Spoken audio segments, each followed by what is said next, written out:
Hope you can come to this problem.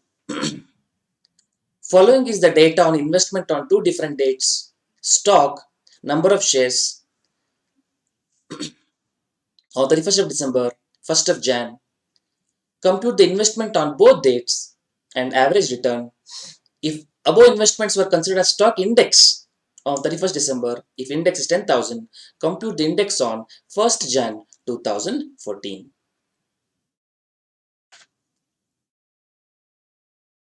So we have investment in 5 shares,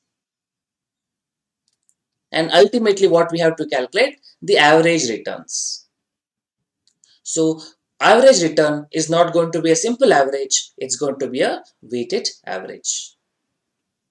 So weighted average should be first calculated on weights. So which dates I should calculate the weights? That's an important point.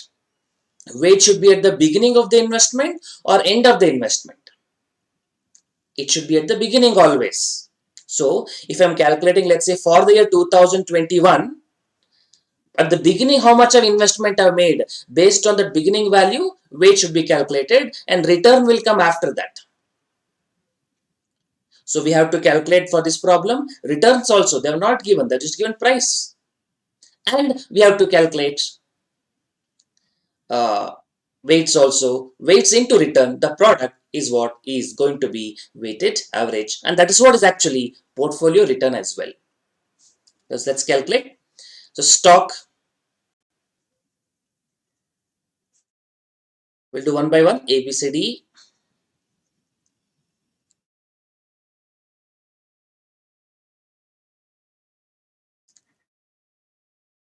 Number of shares.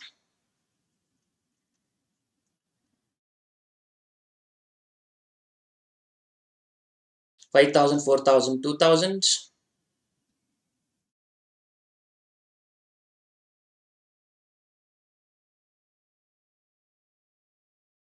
10,000, 2,500.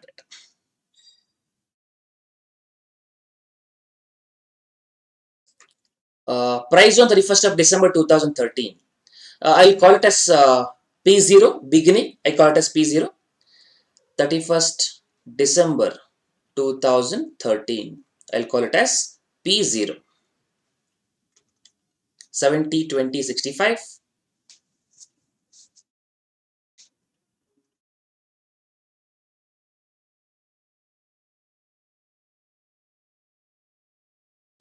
Twenty 96.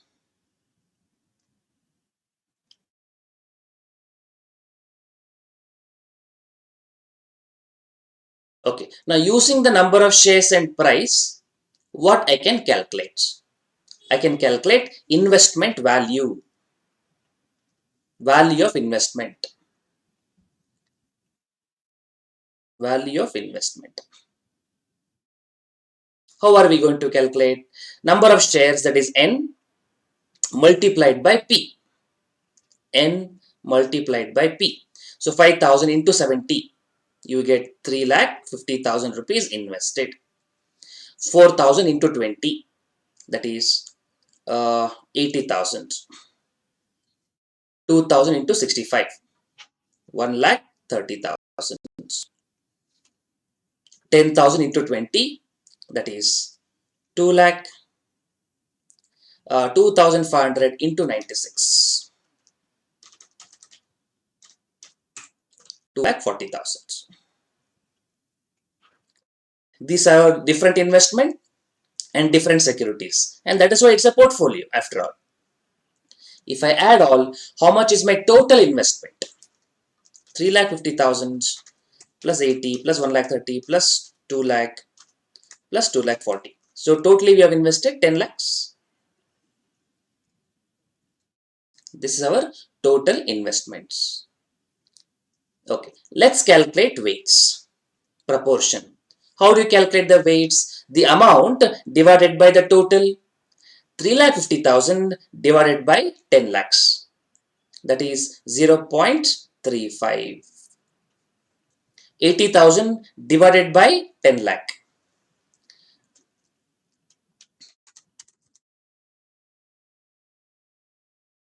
0.08. 1,30,000 divided by 10 lakh, that is 0.13.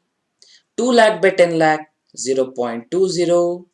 2,40,000 by 10 lakh, that is 0.24. So this is how you have invested so much weights or so much amount and converted into weights. So this is weights. Ultimately, of course, weight should add up to 1. Then we have to calculate returns. Returns of a security, RS. How do you calculate? Return of a security will be calculated by P1 minus P0 divided by P0 into 100. I'll show you for stock A, like that we do for others. So return for stock A, that is P1. What is the price after year 1? It is 77. Price after year 1, 77 minus, or I'll just write here that column so that it will be easy for me. Let me write that column P1. It is price on 1st Jan 2014. I'll just call it as P1. Let me repeat that one. 77, 21, 78, 26, 120. Okay. So let me calculate RS, return of security.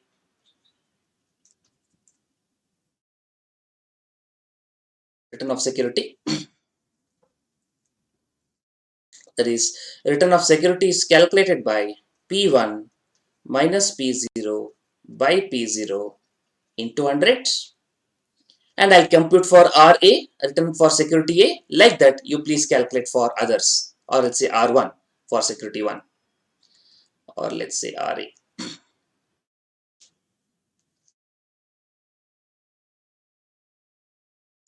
So return of a security we are calculating, and then we'll compute the return of a portfolio. Of security A, P1 77 minus P0 70. If there is any dividend at the end of the year, that also I would have added, divided by 70 into 100. I think you get 10%. So return of security 10%.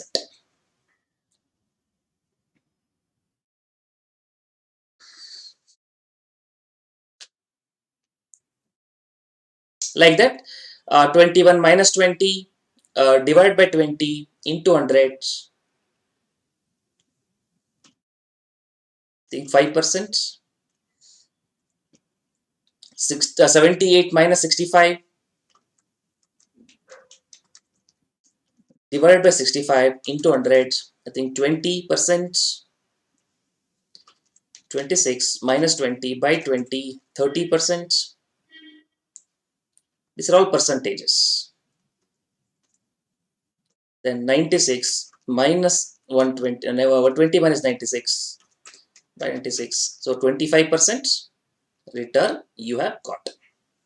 So this is how we compute the returns of individual securities. Now we need portfolio return. Return of portfolio. Now return of portfolio, I'm not going to take a simple average. 10 plus 5 plus 20 plus 30 plus 25 divided by 5. I don't take a simple average. We will do a weighted average. That is weights multiplied by returns, and a repeat. Return should be for the year and weight should be defined at the beginning or whatever the period. In this case, just 1 day. That's fine. But return should be for that period and the weight should be defined at the beginning. Because if you come to the weights, at the end the weights would have changed. So the price P0 should be calculated. Based on that, we have to do value of investment, that is weights should be defined at the beginning. Please make a note somewhere, you might forget about it. Weights should be defined at the beginning of the period. Weights should be defined, means calculated. Weights should be defined at the beginning of the period. at the beginning of the periods. So portfolio return, we have 5 stocks, so it's going to be a weighted average. So I'll say return of security A multiplied by its weights plus return of security B multiplied by its weights plus dot dot dot, like that we do for remaining 3, or you can have one column also. You can have one product column.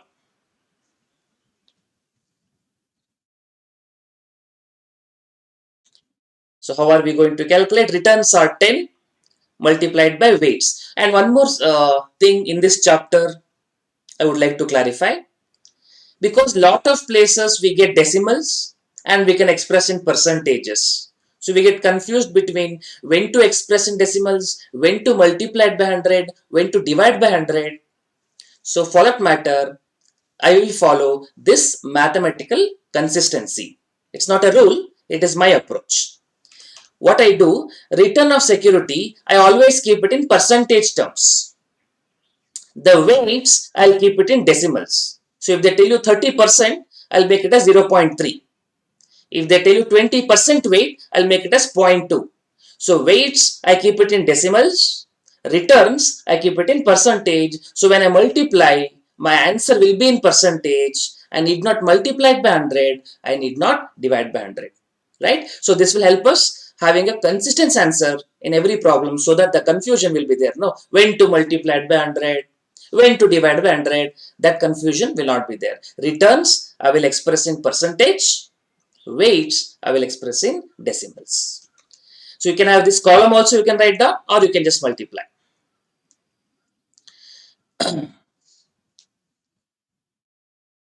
So returns 10 into weights 0.35.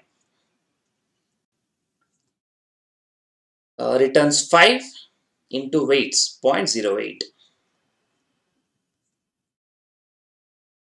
Returns 20 into 0.13.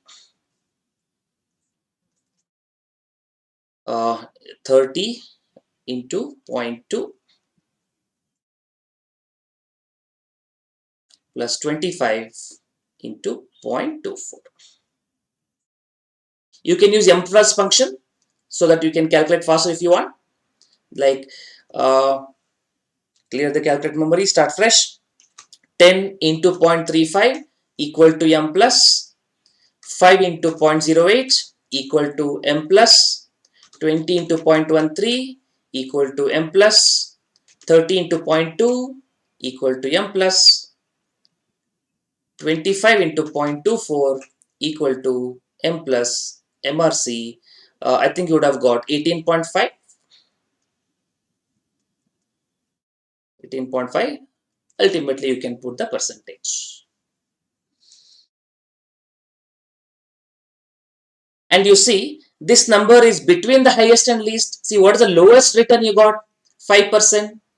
What is the highest return you got? 30%. And 18.5 is in between that only. Between minimum, maximum. Yes, that's a concept of average return.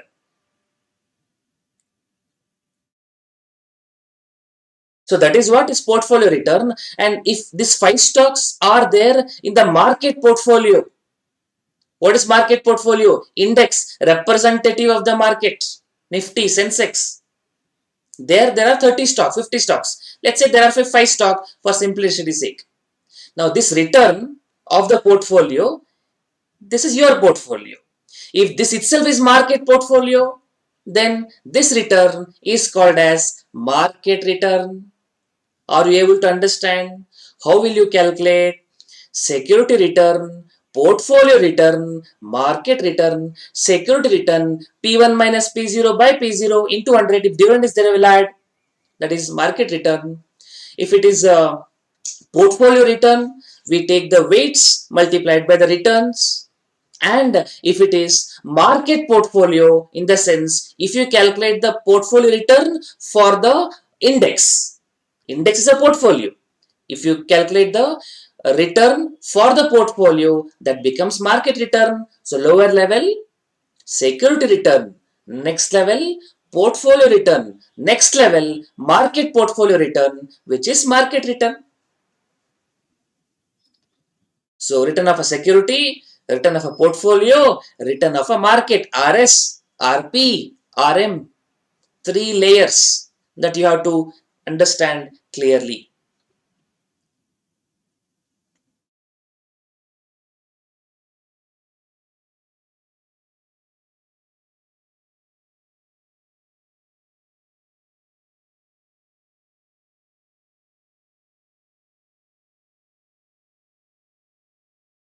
Okay. I hope you have done till here. You can also prepare on the last column total. Then you can do a product total. That is also fine.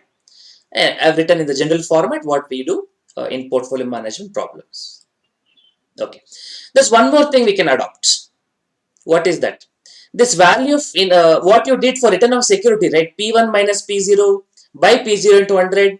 You did for individual security, right? I can also do it for portfolio like that. So what I do, you have one more column. I'll just take this out for time being. Value of investment at the end of the period.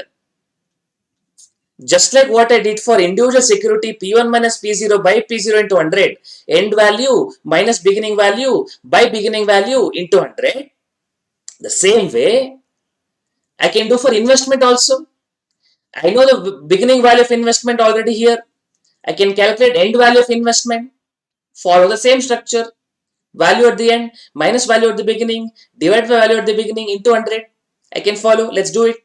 So there you multiply it by end value. So 5,000 shares multiplied by end value 77. 5,000 into 77, 3,85,000. Then 4,000 into 21, 84,000. 2,000 into 78, 1,56,000. 10,000 into 26, 2,60,000. 2,500 into 120, 3 lakh. And see what is the total comes to?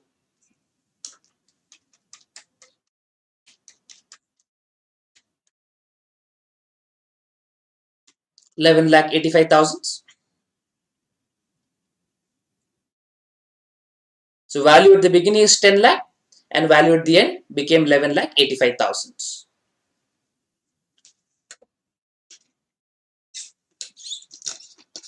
So if you calculate the portfolio return based on that, how much return you get?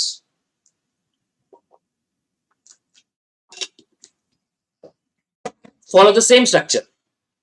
Value at the end minus value at the beginning. Return of a portfolio, we don't follow this method, but just for your reference. 11,85,000 value at the end minus value at the beginning, that is 10 lakh, divided by 10 lakh value at the beginning multiplied by 100.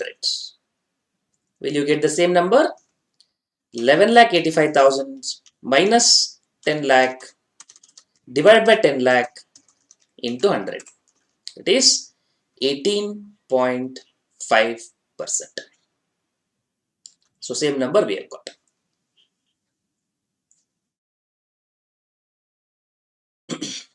But this method I usually don't follow it. I just told you for reference. The method what we follow is this one only. That is, return of a portfolio will be weighted average of individual securities. If this itself is market portfolio, this becomes market return. So market return, some stock might be up by 10%. Some stock might be up by 5%. In some stock might be down also. The average return is the Nifty, Sensex, etc. That's why they are called as representative market indicators, broad indicators. Okay, so next we have if above investment were considered as stock index, means portfolio, market portfolio, and if on 31st December index is 10,000, compute the index on 1st Jan 2014. Very simple, proportionate calculation. So we have on 31st December 2013, and next day 1st January 2014. What is the value of investment? You know what is it called in the market term? This is 5,000 shares. If you purchased into 70, 3,50,000, your value of investment. But imagine if the company has only 5,000 shares. When I say market portfolio, we'll consider all the shares of the company. What is it called as? Number of shares into market price. Any idea? What is it called as? Number of shares, all shares of company in the floating in the market or in the market into market price per share. We call that as market value, or technical name is market capitalization. For our reference, we say market value, but technical people or in stock market, they use the word market cap, market capitalization. All the companies. So if this itself is all the shares of the companies, I will write this as market cap. If all the companies put together, we are having 10 lakhs. And on 1/1/2014, that market cap became 11 lakh 85,000. Right? Value of investment for us, but I would say market cap. I think now everything is in rupees crores, 10 lakh crores, I think, and maybe more than that. And what about index? So index amount, they said on 31st December 10,000. How much this number will become? Proportionate calculation. So 11 lakh 85,000 multiplied by 10,000, or 10,000 multiplied by 11 lakh 85,000 divided by 10 lakh. 11 lakh 85,000 minus 10 lakh, sorry, 11 lakh 85,000 divided by 10 lakh into 10,000. 11,850. And you please understand the percentage movement. Now 10 lakh becoming 11 lakh 85,000. The percentage is same. 11 lakh 85 minus 10 lakh, we did it 18.5. Now 10,000 becoming 11,850 is also same percentage. 18.5 you can calculate. So percentage, if you calculate, if it is 100, this will be, you can calculate either ways, you will get 18.5. So what do you mean by this? This 10 lakh becoming 11 lakh 85,000. This is rupees 1 lakh 85.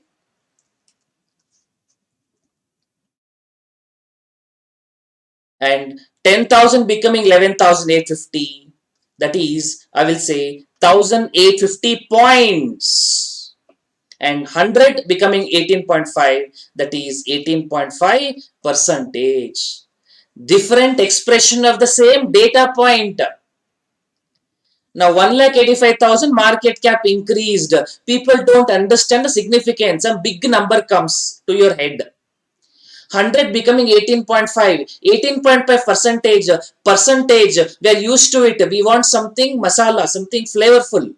So we use the word, oh, Sensex today increased by 1,850 points. Oh, 1,050 points. Something come to your head. After all, what it means, if I invested 10,000 yesterday, my value today would have become 11,850 on a notional basis. Remember, stock index is a notional portfolio comprising of certain components with certain weights representing the whole market. They are not all companies, and you cannot really purchase market portfolio. You cannot purchase a portfolio. You cannot purchase a index. But there are portfolio which replicate index. We have certain mutual funds. We have ETF, exchange traded funds, who replicate this market portfolio return, who replicate these index returns. But can I purchase Nifty? No, it's not possible, because Nifty is a indicator.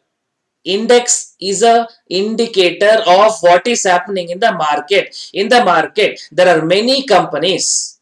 We don't know what is happening. In companies also, some are big companies, some are small companies. So what is really happening in the market? Tell me on an average, a layman can understand. That's why we would like to use index, a broad market index. We have sector index as well.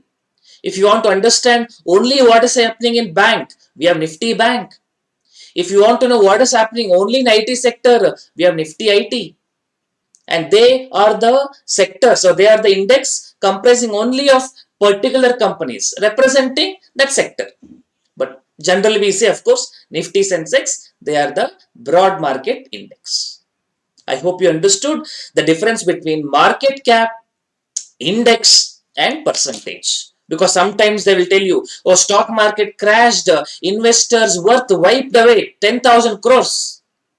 Because you're taking all the values together. No, that looks big. But please see it in percentage terms. That is a accurate number. And also, do not get confused between Nifty movement and Sensex movement. For example, Nifty, we are telling this is around, let's say, 17,000, and Sensex is around, let's say, 50,000. Example only I'm giving. Now, if Nifty falls by 100 points, that means 100 points on 17,000 base notional investment. And Sensex 100 points is based on 50,000 investment. So the base is not same, okay? So don't compare Nifty points and Sensex points as it is. Not a direct comparison. You have to express in percentage. Then you can compare. Anyway, so this is a very good problem to make you understand security return, portfolio return, and a market portfolio. If you have any questions, you can ask, else we will move further.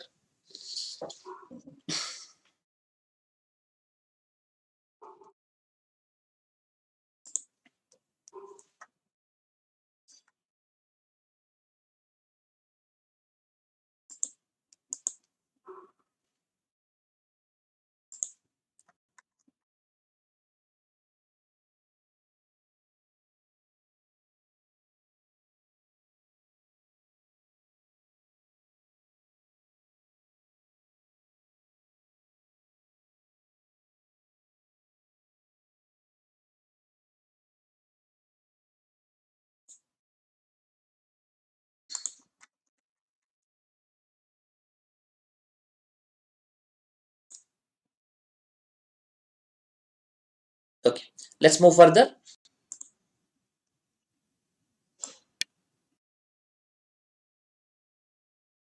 So come to this question, and I've seen in the exam a very basic question like this also being asked.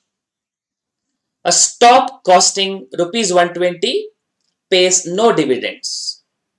The possible price that the stock might sell at the end of the year with respective probabilities are given. Price, probability.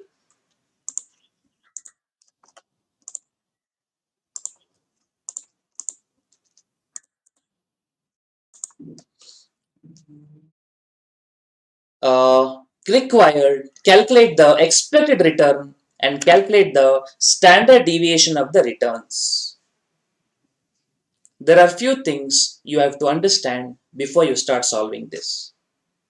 They've asked, calculate expected returns. Now, when they mean returns, return in percentage or return in rupees. General English, you can interpret both ways. But academically, from exam point of view, in general communication, when we say return, I mean percentage returns. So, the price they have given, you cannot take the as it is X. I have to convert this into X as return. How do you calculate return of a security? That is P1 minus P0 by P0 into 100.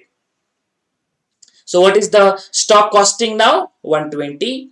What is stock at the end of the year? 115. So 115 P1 minus P0 120 by 120 into 100. And next 120 comes. Now next 120, should I calculate from 115 as the base, or should I calculate from 120 as the base? Many people think, sir, 115. No, this is not year 1, year 2, year 3, year 4, year 5, year 6. If it was the yearly price, your understanding is correct. Means what?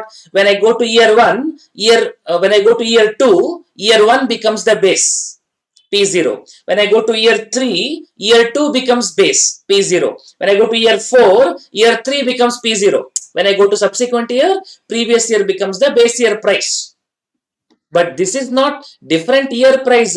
These are all the stock might sell at the end of the year. All these prices are at the end of the same year. All these are P1 only. This is with respective probability. So there is 10% chance market price will fall to 115. There is 10% chance market price remains 120.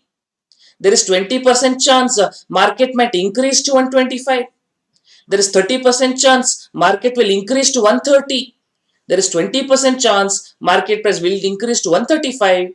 There is 10% chance market price will increase to 140. Getting the point? So they are not asking you to calculate the expected price. If it is expected price, yes, X column becomes the price. I repeat this.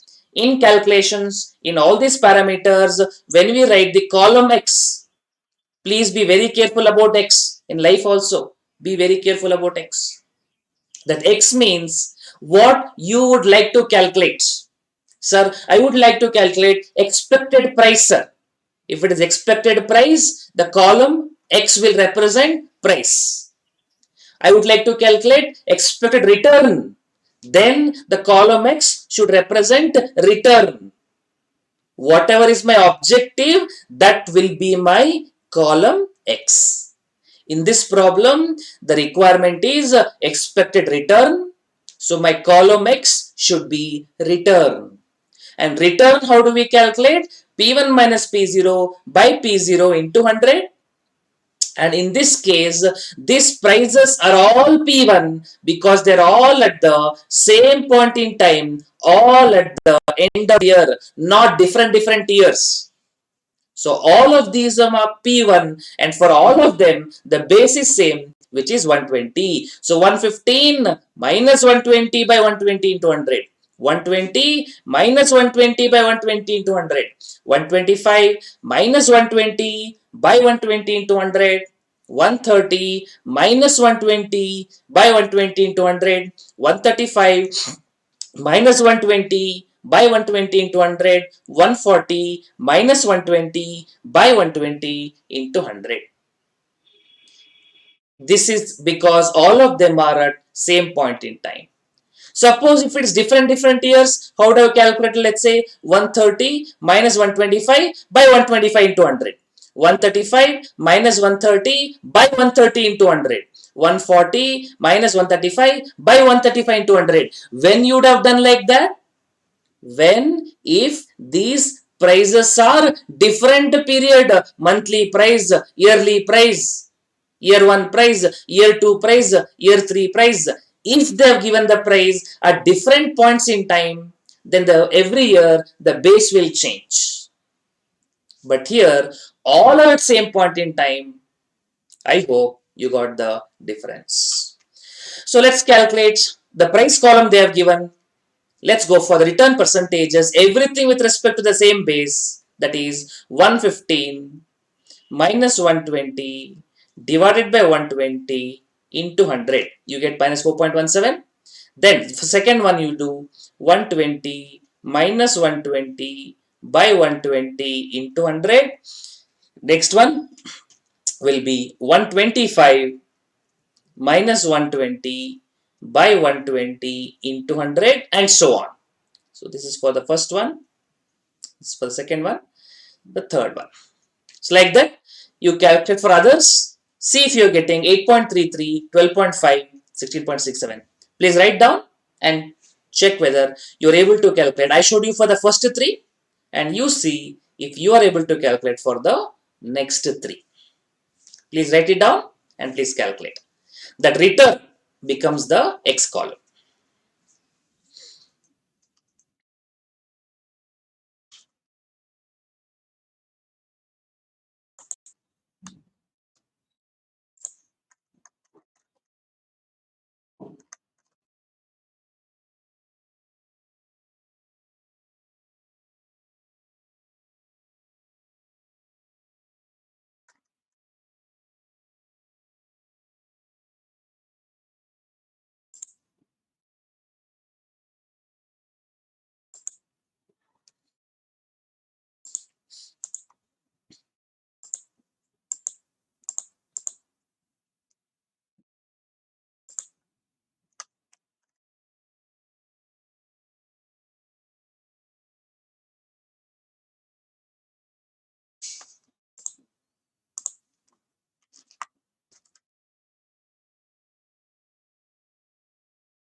Okay.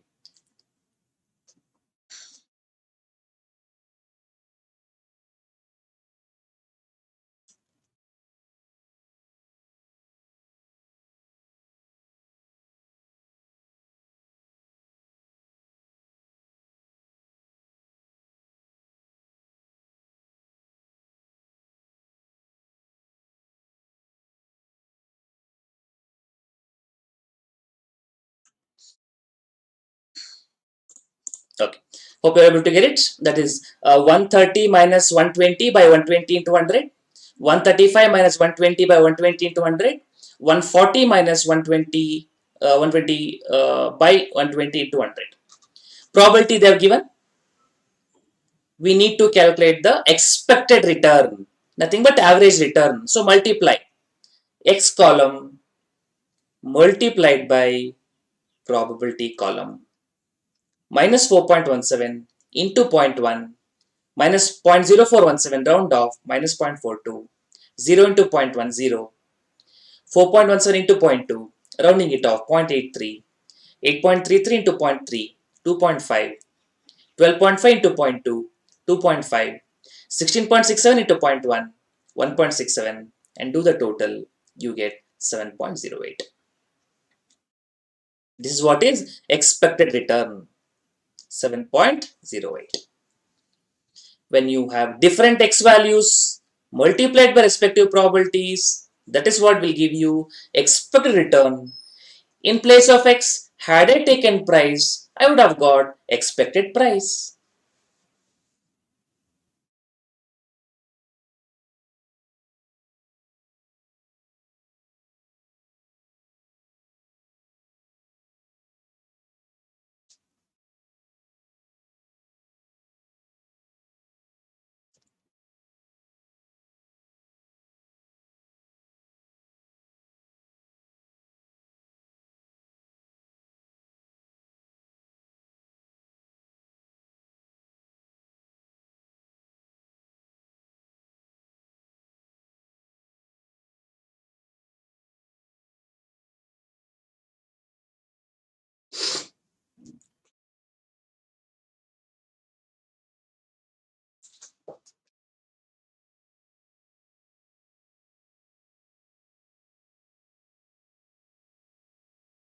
Okay. Next we require standard deviation.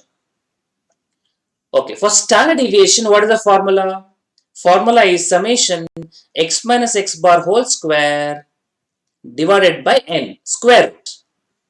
But when you have probability, the divide by n will not come. Instead, we will have multiplied by p probability. So I need column one for x minus x bar, one column for x minus x bar whole square, and one more column for x minus x bar whole square multiplied by probability p. So let's calculate. X minus x bar minus 4.17 minus 7.08. So minus minus, so 4.17, 7.08. You get 11.25 minus 0 minus 7.08 minus 7.08. 4.17 minus 7.08 minus 2.91. Remember, this is minus, this is plus. So don't write the same number.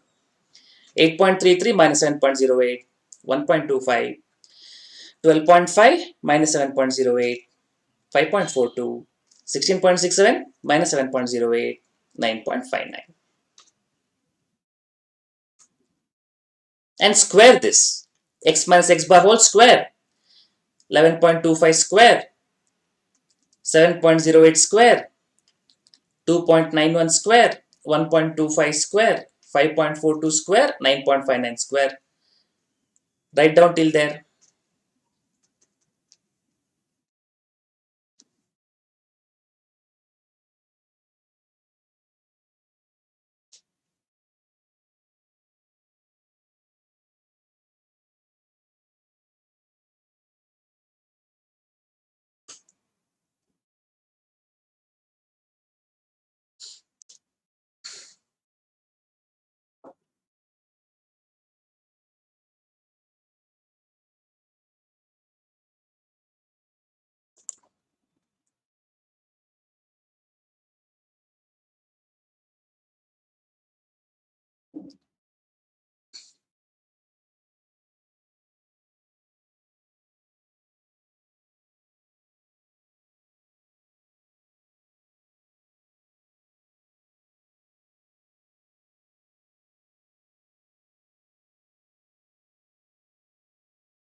Okay, hope you got it. Then we require this column multiplied by p, probability.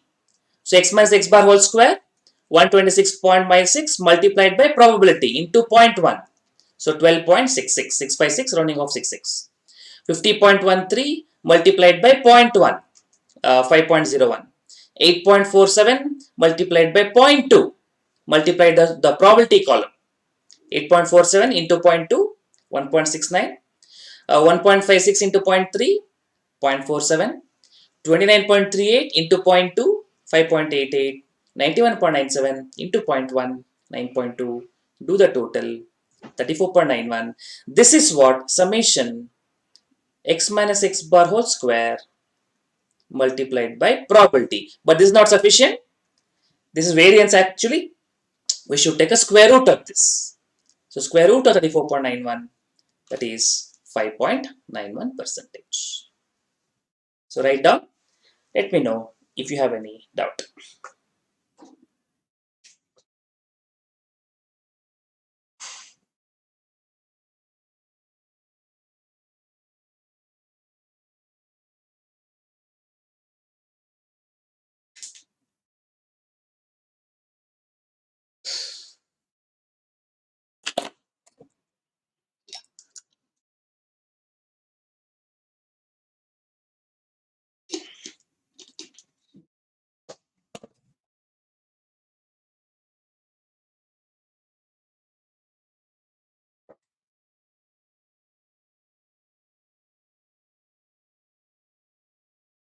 Okay.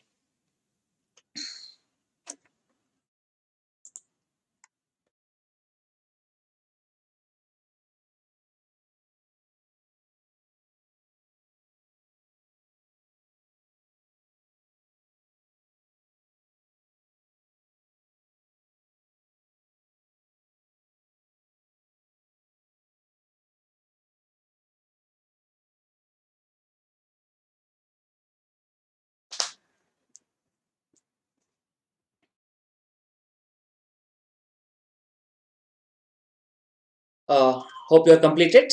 Or should I wait?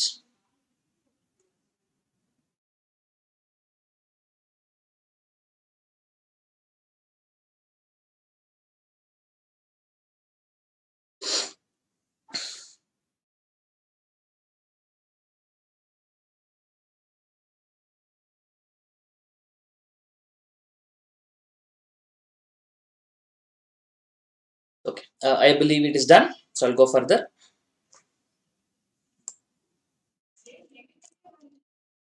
Compute correlation coefficient, build regression equation, and analyze coefficient of determination.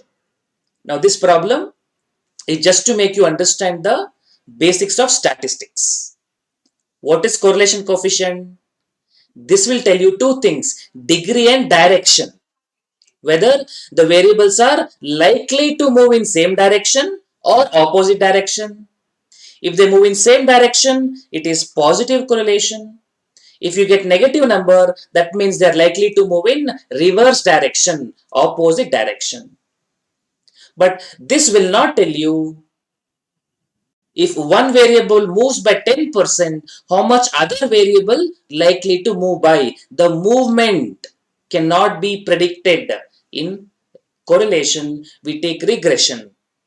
In regression, we represent by a line, we represent by an equation. Because in mathematics, if you want to build some relationship, we need equation in mathematics. If I know the value of x, I can compute the value of y. This estimation is possible in regression. Now, to what extent your regression equation is correct? What is the accuracy level? That is given by coefficient of determination. The formula is r square.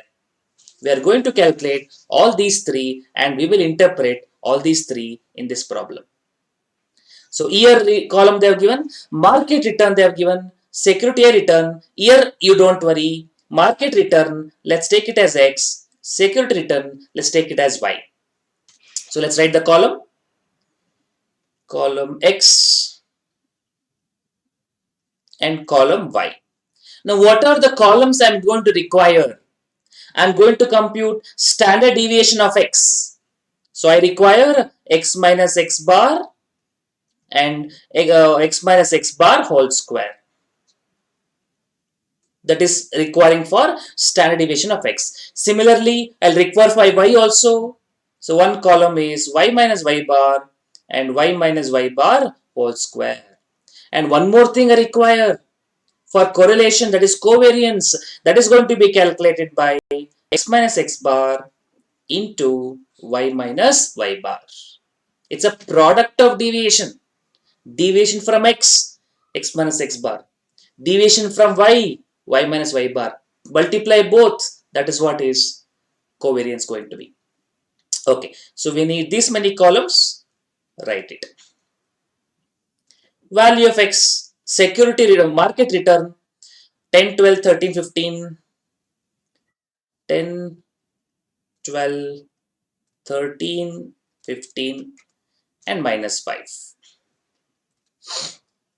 Y, 4, 14, 14, 4, 14, 14, 18 minus 15. 18 minus 15.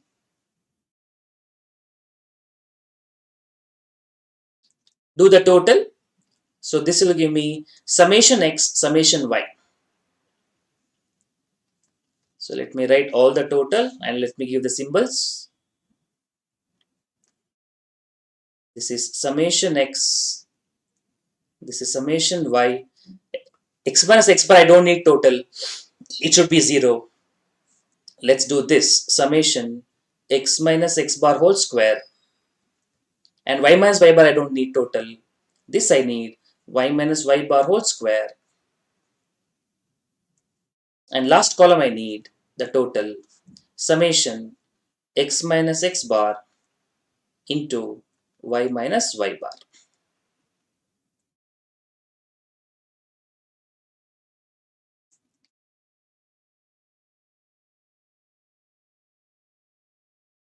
Let's calculate and then we'll do the total.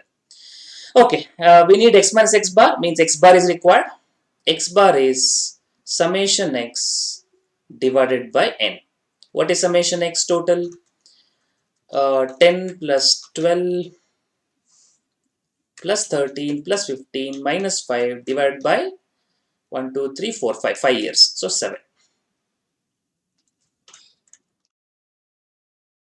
Similarly, y bar, summation y divided by n, summation x is how much? Sorry, I forgot. 10, 12, 13, 15 minus 5. So 45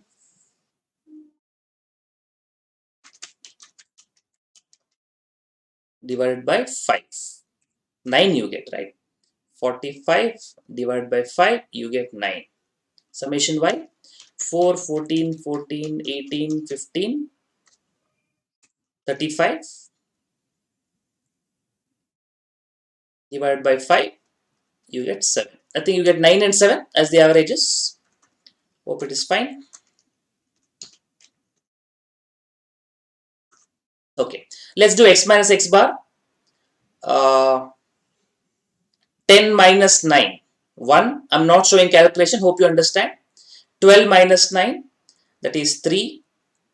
13 minus 9, that is 4. 15 minus 9, that is 6. Minus 5 minus 9, minus 14. Total you can say 0. 1 square is 1, 3 square is 9, 4 square is 16, 6 square 36, 14 square I think 196. Yeah, plus 36 plus 16 plus 9 plus 1. So 258 is this column total. Y minus y bar. Y is 4, y bar 7. 4 minus 7 minus 3. 14 minus 7, 7. 14 minus 7, 7 again. 18 minus 7, 11. Minus 15 minus 7, minus 22. Total you can say 0. Y minus y bar square, 3 square, 9. 7 square, 49. 7 square, 49. 11 square, 121. 22 square, 484. 9 plus 49 plus 49 plus 121 plus 484. 712.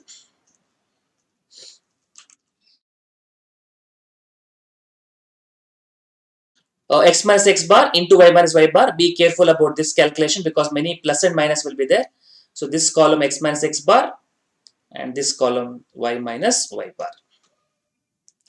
So 1 into minus 3, so plus into minus. So minus 3, 3 into 7, 21, 4 into 7, 28, 6 into 11, 66, minus 11 into minus 22, minus and minus. So plus 14 into 22, 308. The total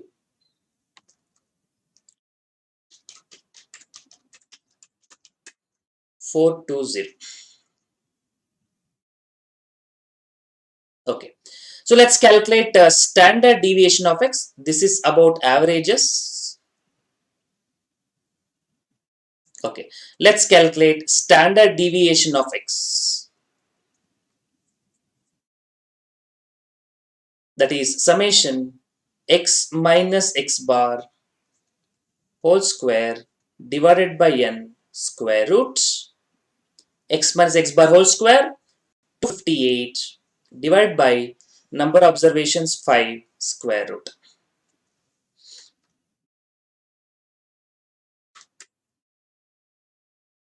7.18.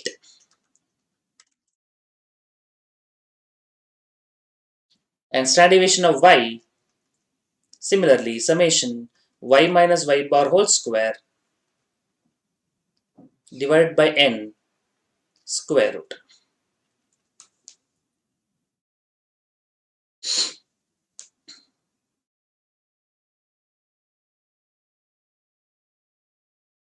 That is 712 divided by 5 square root.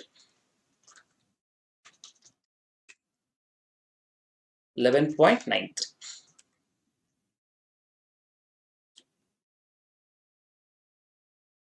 Okay, standard deviation of x is done, standard deviation of y is done. Let's do covariance.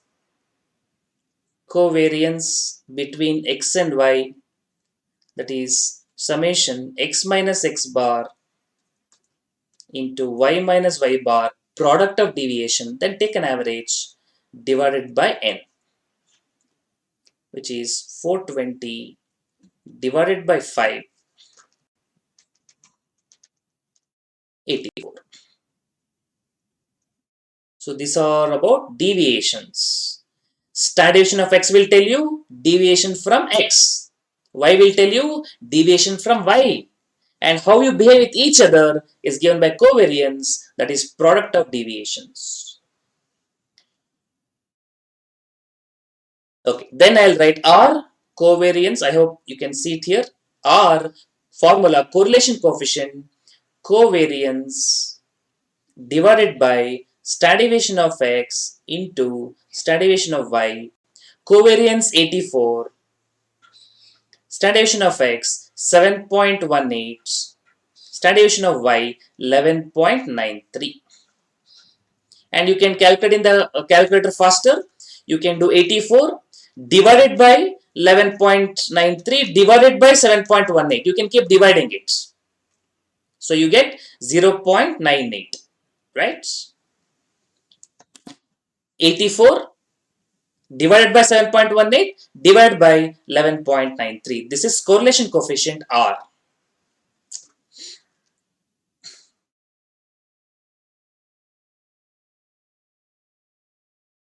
So you write down till here.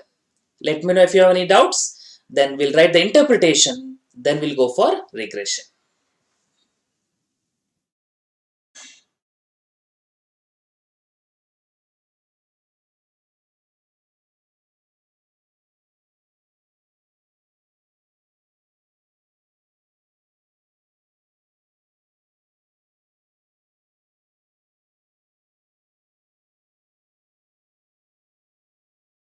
Okay. Hope no doubts. So what is the 0.98? How do you understand? First of all, it is positive, right? Plus 0.98. That means market return and security return are likely to move in same direction. Either both market goes up and security goes up, or market comes down and security comes down. Positive correlation, same direction, both will increase or both will decrease. And 0.98, very, very high. What are the extreme values of correlation? Minus 1, perfect negative. Plus 1, perfect positive. It is almost close to perfect positive, right? Very close to plus 1. So correlation is strong. The probability is high. The chances of variable moving in the same direction are very high. So please write down. R equal to plus 0.98 implies R equal to plus 0.98 implies R equal to plus 0.98 implies there is 98% probability. There is 98% probability that variables move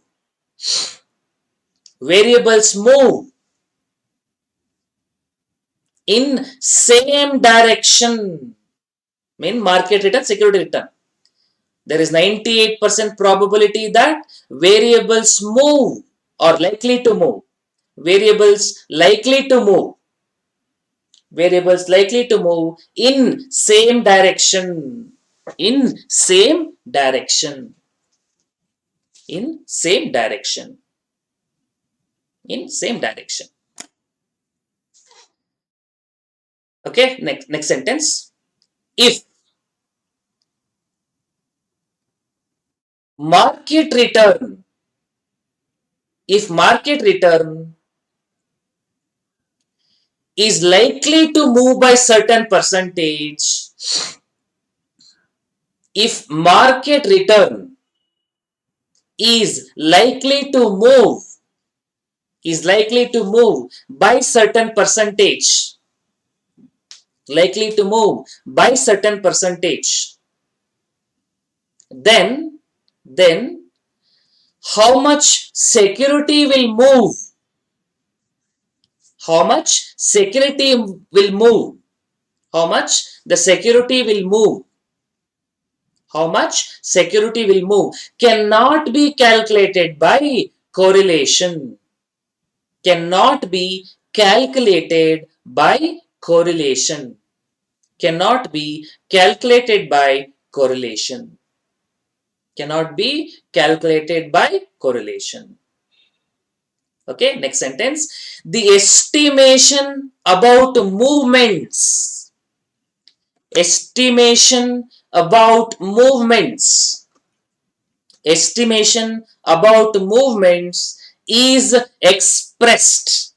Estimation about movement is expressed using regression equation. Estimation about movements is expressed using regression equation. Okay, so let's write down now regression equation. Of course, when this regression equation represented in a graph, that regression equation will become a regression line. So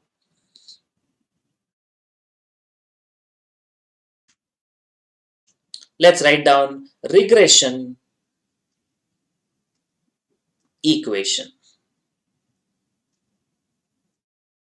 or regression line that is given by y equals, that is security return dependent on market, y equals a plus bx. A stands for intercept, b stands for slope. A is intercept, b stands for slope. So in the graph, when you draw a line, this area starting point is a, and by how much the line will move, the proportionate movement that is given by b slope. And the formula for b is r into standard deviation of security by standard deviation of, okay, here we have y and x, so standard deviation of y by standard deviation of x, and a equals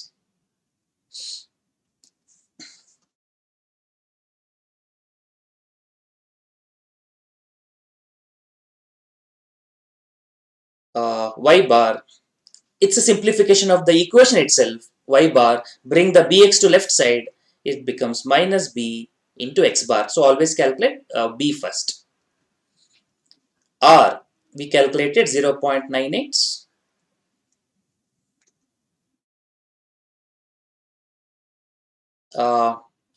Standard deviation of y, 11.93.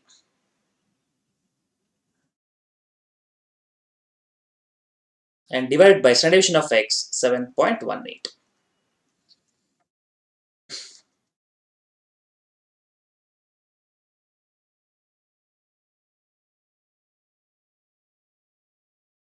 1.628. 1.628. Then a equals y bar. Y bar we calculated as 7 minus b. We just got 1.628 into x bar. X bar we calculated as 9.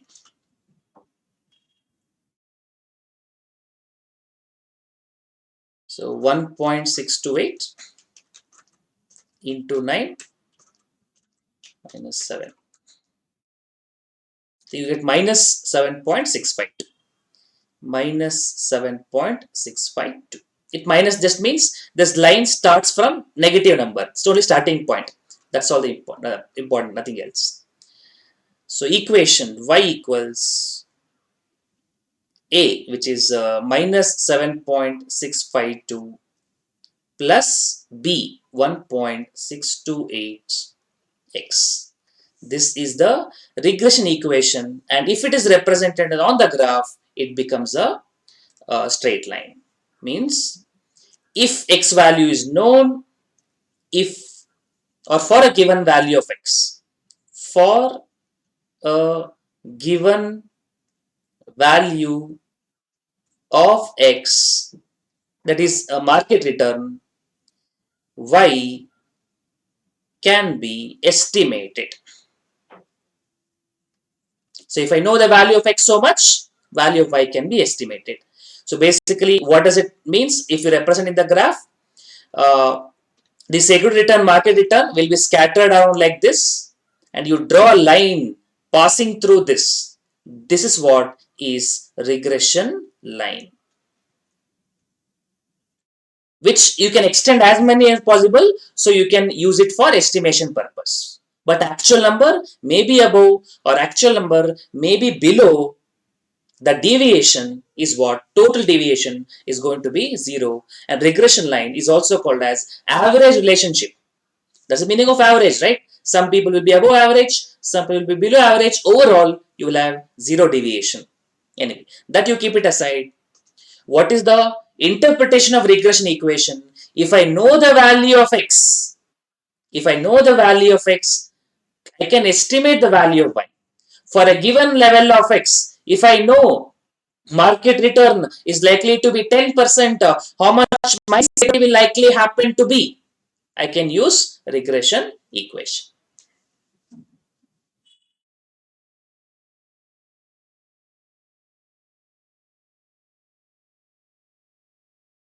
So in fact, here the line starts from negative number because we got a value as negative. So line will go like this. Anyway, does not matter. So this regression equation. But you see, definitely some actual points are above, right? You see, these are actual points, but what your estimation is on the line. The estimation is on the line. So there is a deviation. So to what extent you are accurate? The accuracy level is expressed by regression coefficient of determination. We say R square. I hope you have uh, done till here. I'll just go further. That is, the accuracy level is measured by coefficient of determination, that is R square. Coefficient of determination,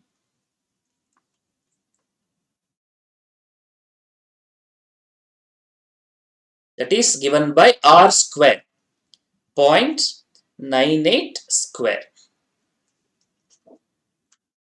0.98 into equals, so you get 0.9604. And what does that means?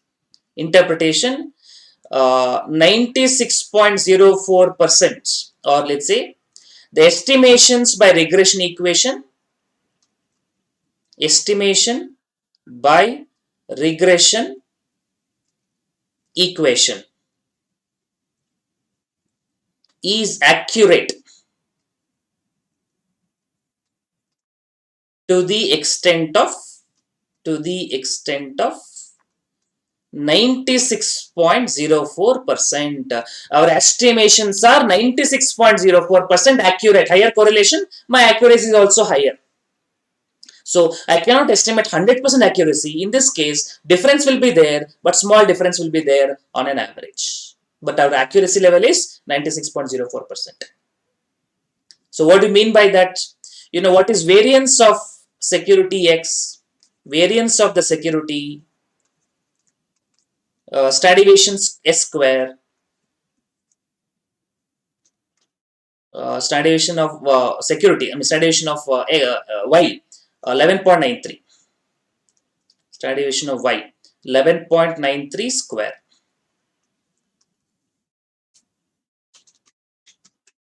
1.2.32.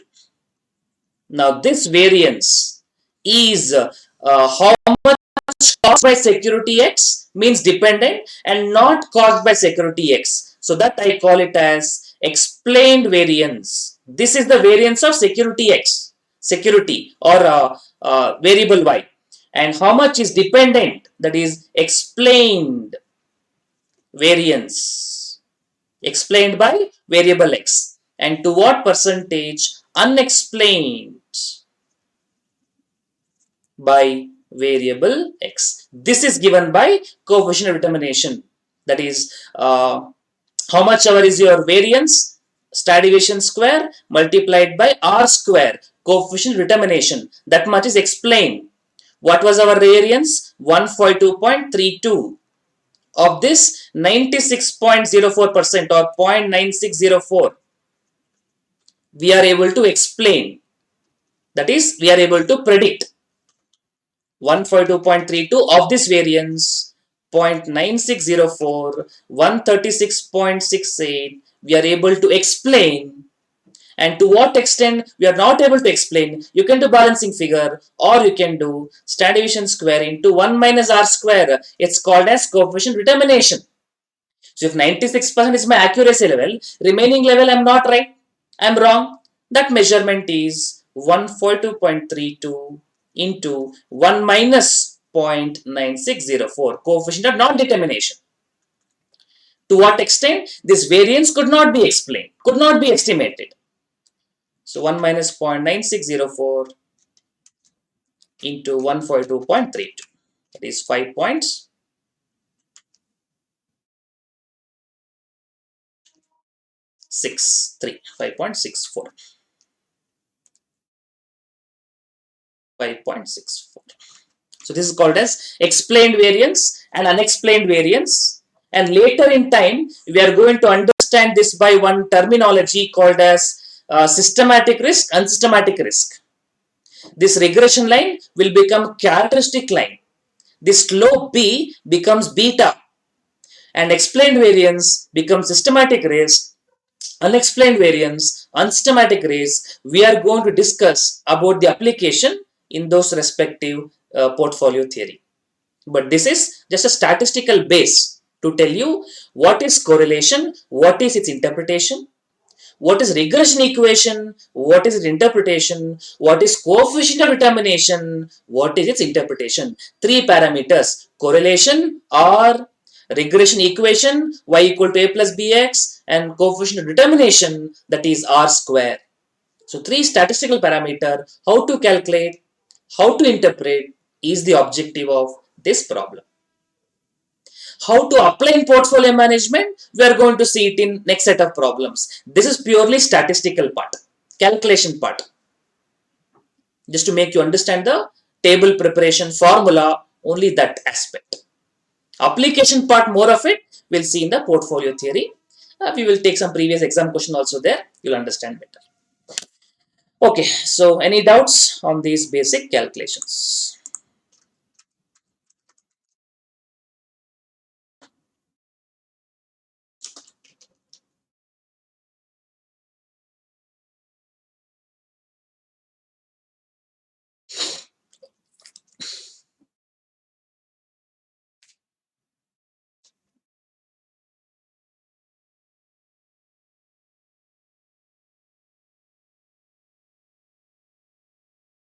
Okay, I believe no questions, so good, let's go further. Okay, let's do a problem based on this. Oliver's portfolio holds security A, which returned 12%, and security B, which returned 15%. At the beginning of the year, 70% was invested in security A, and the remaining 30% was invested in security B. Given the standard deviation of 10% for security A and 20% for security B, and a correlation coefficient of 0.5 between two securities, calculate the portfolio variance. First, let us write down whatever they have given in a quick tabular format in the form of numericals or notations. So, whole security A returns 12%. Let's say we'll call this as sigma 1, sorry, not sigma, returns. So, R1 equals 12. And I told you keep this consistency. Returns keep it in percentages, and weights keep it in decimals. That we will continue. And the security B, I will call it as R2 equals 15%. Then beginning of the year 70%, 70%. So I will write it as weight in 1 equals 0.7, and weight in 2, that is W2, 0.3. I am keeping it in decimals. Standard deviation, that is sigma 1 equals 10, and another one, that is sigma 2 equals 20. So those are the notations. So we can calculate the portfolio risk and portfolio return. First, portfolio return formula, simple one, W1R1 plus W2R2. So 0.7 into 12 plus 0.3 into 15.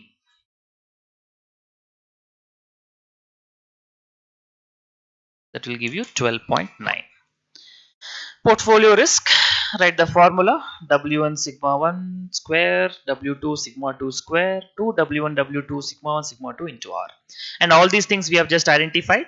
W1 is 0.7, W2 is 0.3, sigma 1 10, sigma 2 is 20, and R is given as 0.5.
And use M plus MRC function in the calculator so that you get the answer faster.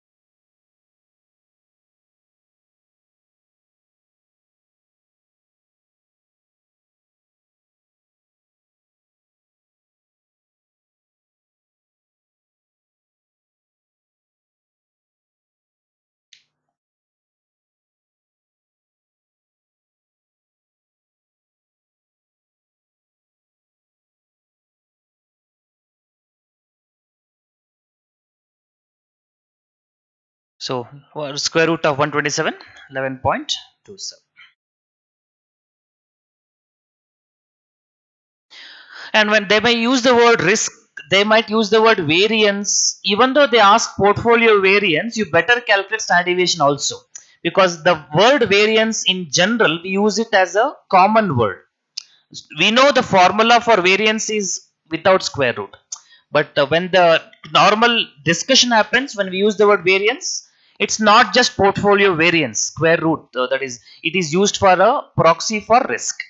So when they ask you in the examination portfolio variance, don't stop only with variance. You further calculate standard deviation as well. Okay. So the observation from this point is, so between first security, second security, the return, what we got, first security return was 12, second security return was 15, and risk, what they're given, this was 10, and this was 20. And portfolio means it's always a mixture of the two. That's why you see what is the return you got. It is 12.9. Portfolio is always the average. Portfolio came in between. And why it is more closer to 12? Because the weights in first security is high, 70%. So higher the weights, more closer less. And look at the variance also, 11.27. This is also more closer to this, and this is in between the two variables because it's also a portfolio risk and more closer to one because of the higher weights. This is normal phenomenon. The second next problem, small change happens, 0.5 you make it as minus 0.5 and recalculate the one. That's what next question is. Recalculate the one. That's what next question is. Assume R equal to minus 0.5 and recalculate the portfolio risk. What would happen? Same formula. Return don't change, but risk will change. Instead of plus 0.5, you just make it as minus 0.5.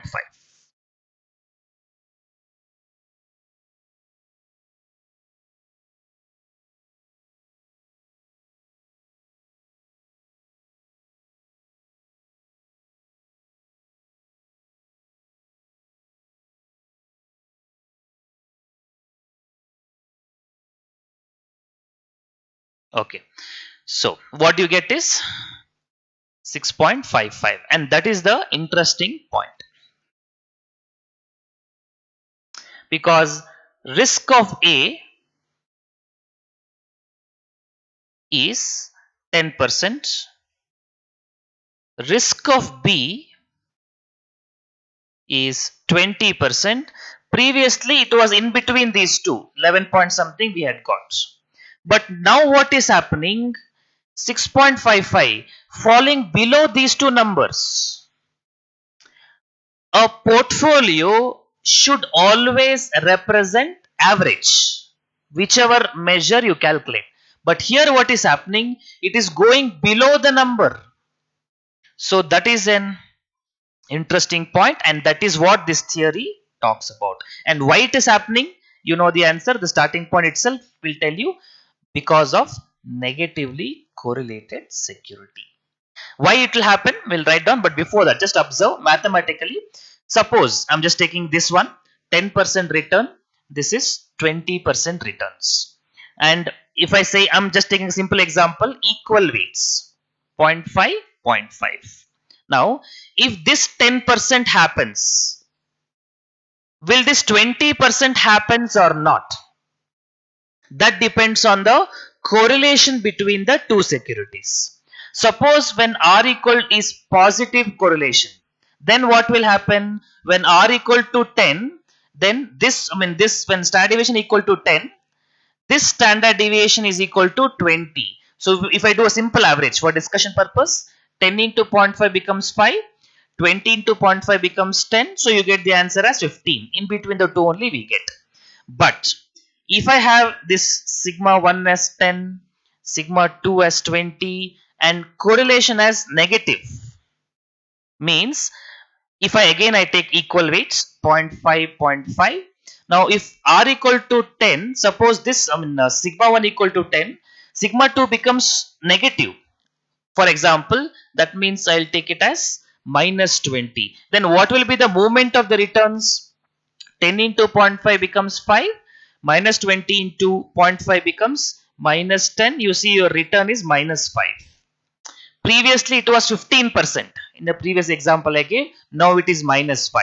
Similar thing happens so far if it is plus 20 but minus 10. So basically what happens? If both security move in same direction, either both increase or both decrease. So portfolio wise it will always be an average. But when one increase, other decrease, the impact is portfolio wise return is not too much on the higher side, also return is not too much on the lower side also. So here in the example I gave you, this is 10, this is 20. If both increases, 10 also will increase, 20 also will increase, or both reduces, 10 also reduces, 20 also reduces. That will be the impact on portfolio. But if one of them increase, other decreases, then portfolio on one hand is pushed up in one security and on the other hand pushed down in another security. As a result, portfolio will not move up also higher side, will not move down also higher side. Because of one security, it can go further up, but other security which is moving in opposite direction will pull it down. So as a result, portfolio will not move up also too much and portfolio will not move down also too much. That is why your risk is reduced. Various example can be given. Previous session also I discussed this. Same example I'll rediscuss it. Suppose if you have two portfolio with Infosys and TCS, when the exchange rates increase, Infosys also increase, TCS also will increase, so your portfolio also will increase. And if exchange rate decrease, the foreign exchange rate decreases, then infos also will come down, then TCS also will come down. If exchange rate decreases, then Infosys will come down, TCS also will come down, your portfolio also will come down. That means your portfolio is directly moving with respect to the variable. Whereas if you mix with TCS and SpiceJet, when the exchange rate increases, TCS may increase, but SpiceJet will decrease. As a result, one increase, other decrease, you will maintain a status quo. Similarly, when exchange rate decreases, TCS may decrease, but SpiceJet will increase. As a result, again, the status quo is maintained. So, one variable will give you loss, other component gives you profit.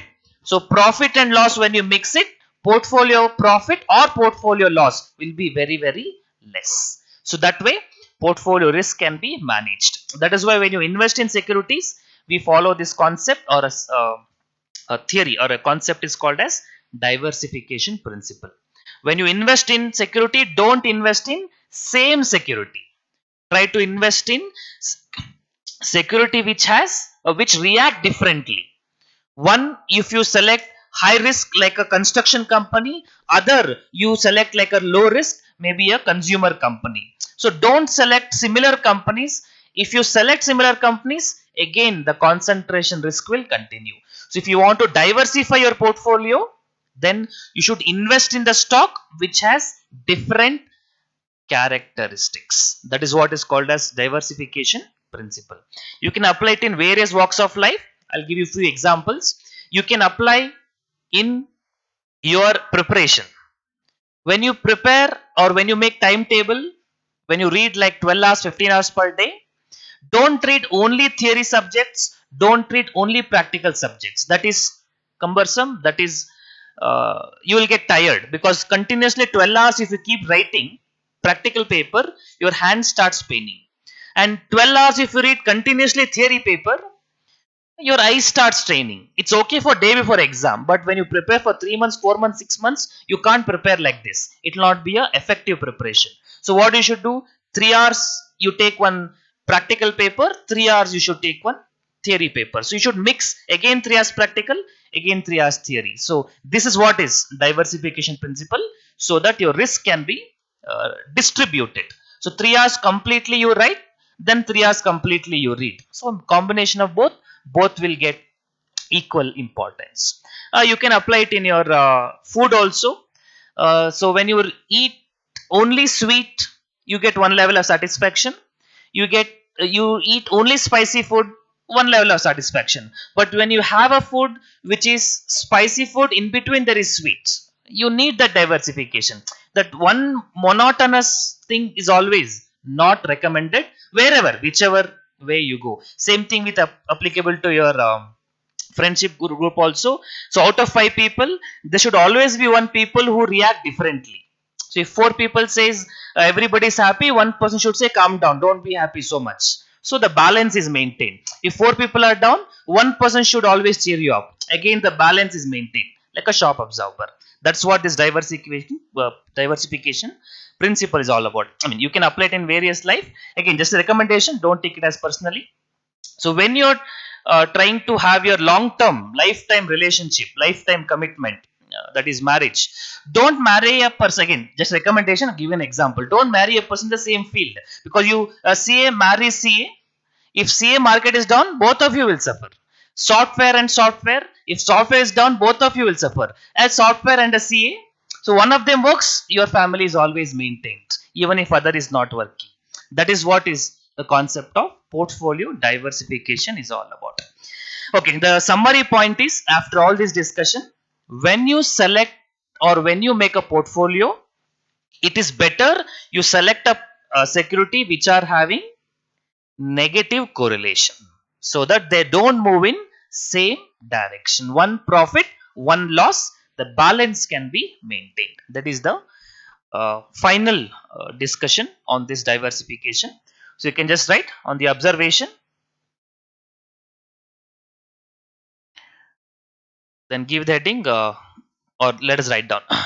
When securities are selected, when securities are selected, when securities are selected in a portfolio, in a portfolio, it is recommended, it is recommended, it is recommended to have,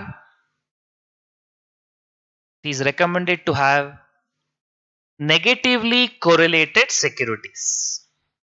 Negatively correlated securities. Negatively correlated securities. Negatively correlated securities. To achieve, continuous sentence, negatively correlate securities to achieve diversification. To achieve diversification. To achieve diversification.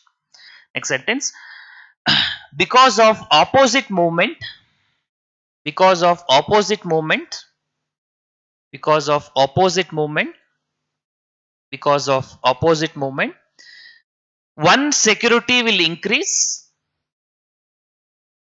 one security will increase, and another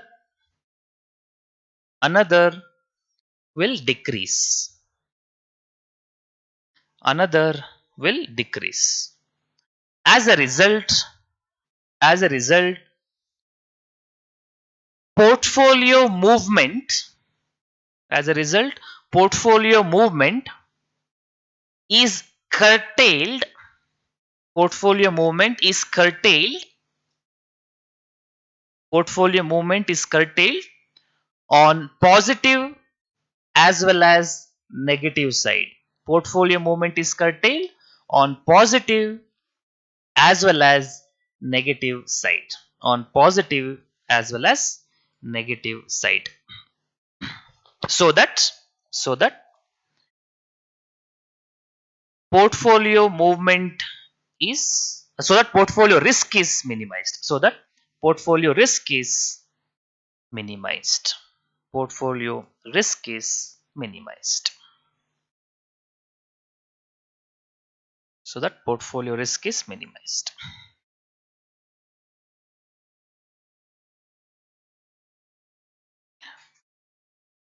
Okay, so what you have written so far is fine. If you want the portfolio risk to reduce, then keep adding security with negatively correlated. That will bring the portfolio risk down. Then, if I ask you simple question, which is better, 0.5 or minus 0.5? Which security will select? The security with correlation of 0.5 or a security with correlation of minus 0.5? We select minus 0.5. Now, between minus 0.5 and minus 1, which is better? Between two negative itself, which one we select? We like higher the opposite direction, the better it is. So minus 0.5 means 50% chance. Minus 1 means 100% chance. So the more the chance, the more the thing that portfolio risk will be reduced. So if you want to reach a lowest risk possible, in fact, they say zero risk. It is possible if you add a security which has correlation of minus 1. So if you have a security correlation of minus 1, you can achieve zero risk. It's not practical but theoretical, because you will not find a security practical which is absolute minus 1, you don't get it. It's not possible. But theoretically, mathematically, if you are able to find a security risk security correlation with minus 1, you can even achieve zero risk portfolio. Questions will be there. We will solve it slightly later.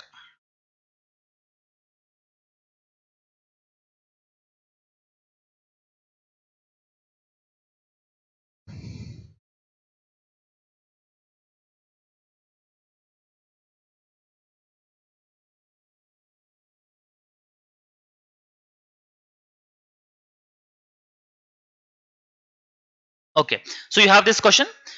Uh, Discuss the portfolio risk in the following proportions of A and B. I think you will have solutions also in the material. Yeah, because this is more of a conceptual question. And how do we calculate The return is nothing but a weighted average. And what is the weights in this problem?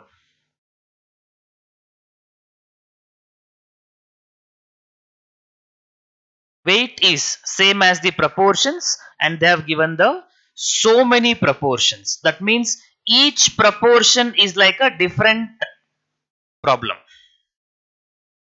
So when the weights changes, when the proportion changes, how the return will change. Let's calculate one or two returns for our verification purpose. So if I invest 90% in A, 10% in B, what would happen? 0.9 multiplied by what is A return? A return is 12 plus 0.10 multiplied by B return, and B return is 20. So if you multiply 0.9 into 12 plus 0.10 into 20, you will get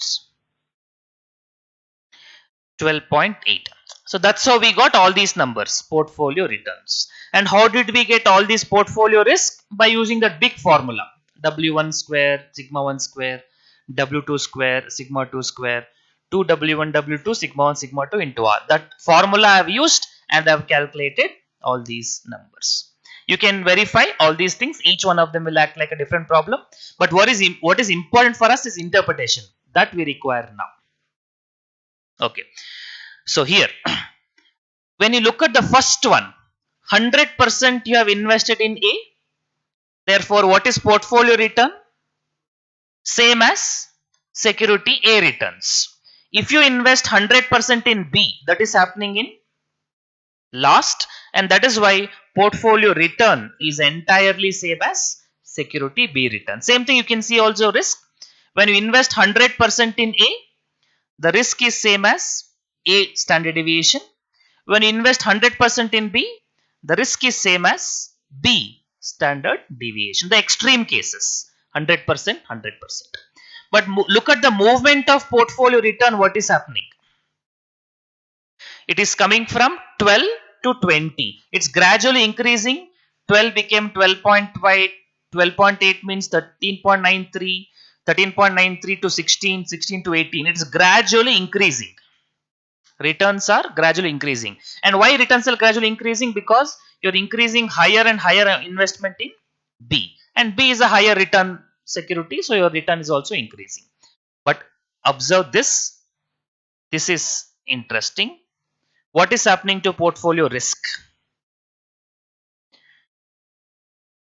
It is reducing, reducing, and then starts increasing. So if I reflect in graph, how do we represent? Let's say x-axis as risk and y-axis as return. So how do we represent this? First one, some return, some risk. So let's say return is this, risk is 20, this point, and return is 12. So first point is plotted. Next point, how do we plot?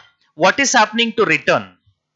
12 becoming 12.8. So return is increasing. Increasing means which side I should move, upside or right side? Return are reflected vertically, y-axis. So if I am having a higher return, I should move upside. And what is happening to my risk? My risk is reducing, and risk is represented on horizontal axis. And if it is getting reduced, where should be the movement? Vertically means upper is higher, downside is lower. But when you represent horizontally, what is the movement? When you move right side, it is increasing. When you move left side, it is decreasing. So what is happening to risk now? Risk is reducing, so I should move left side. And return is increasing, so I should move higher. Therefore, a point will become like this. Risk is reduced, so I'm coming to left side. But return is increasing, so I'm moving higher. What is happening to next one?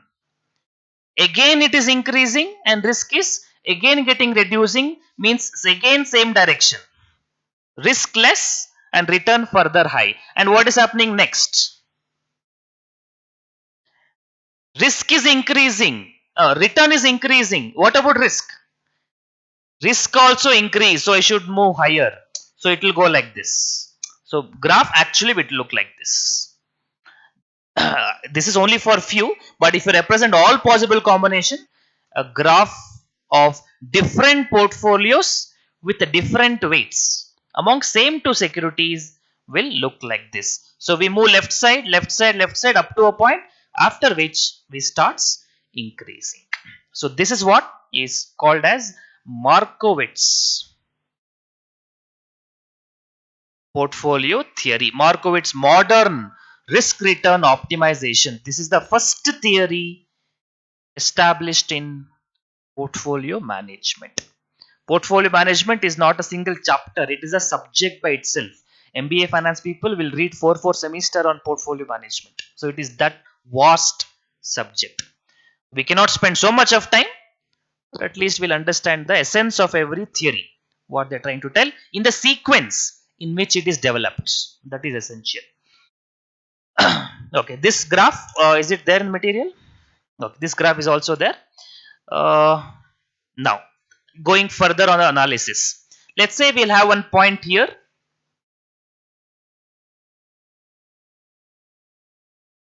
Yeah. Let's say I have a one set point here, ABC, three securities I have.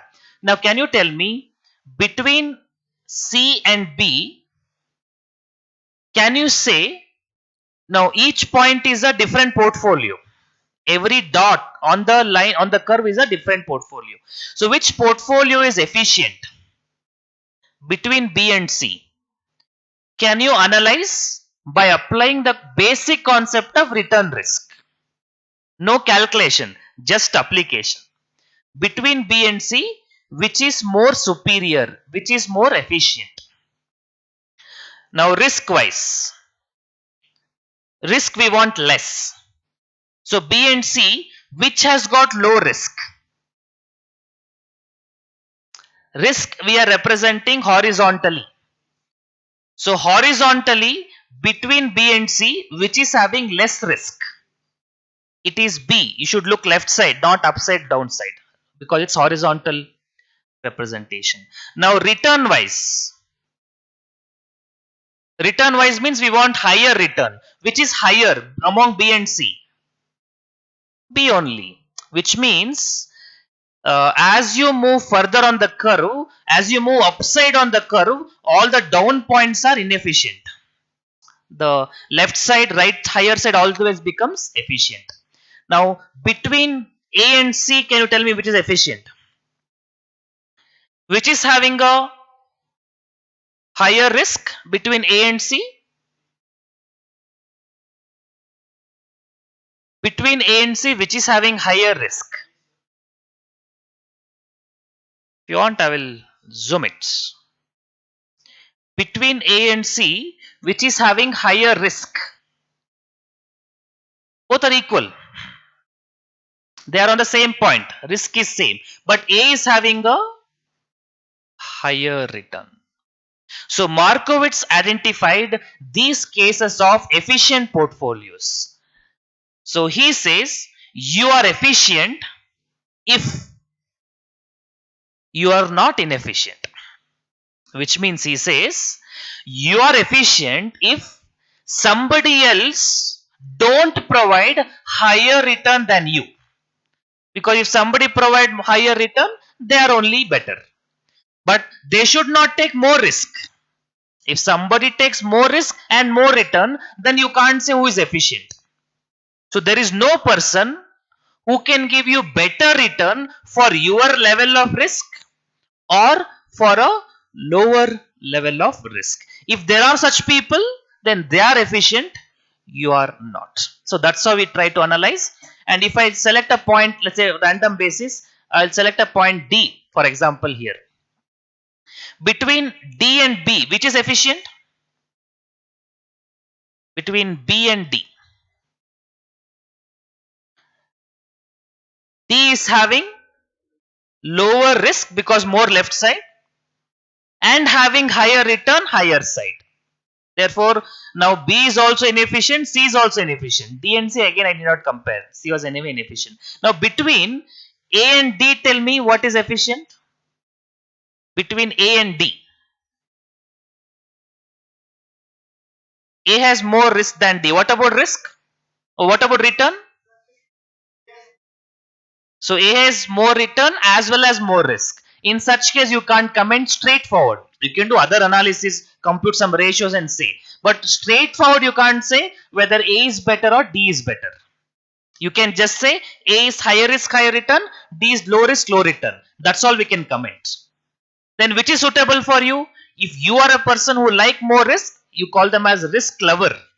Then you go for A. Or if you are a person who don't like risk, you call them as risk averse, then he will come for D. If I come to one more, let's say E,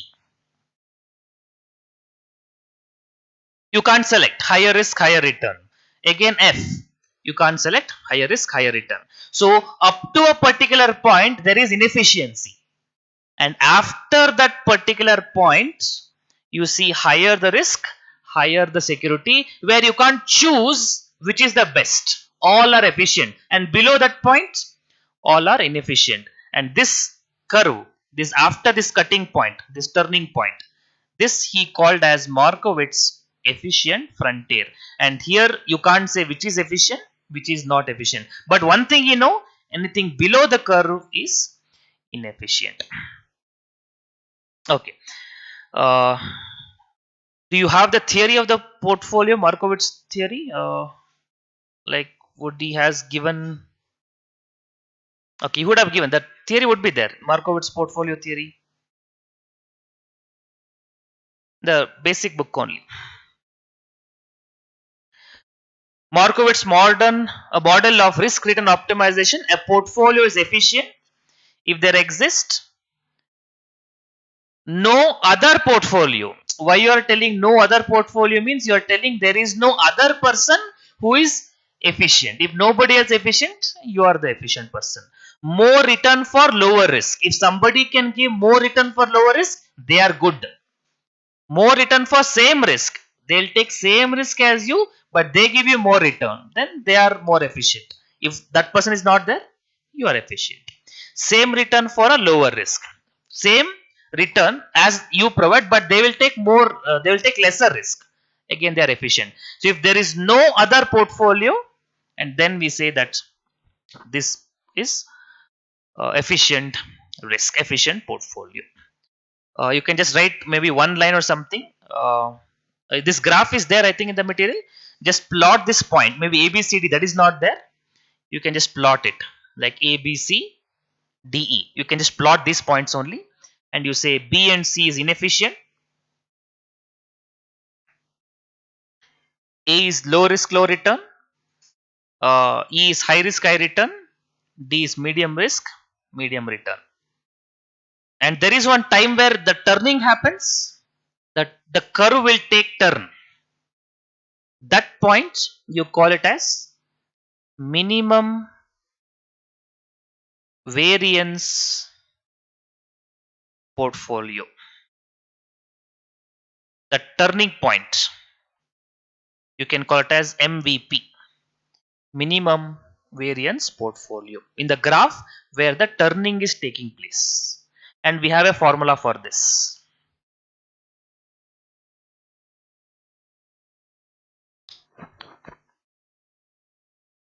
Minimum variance portfolio, MVP.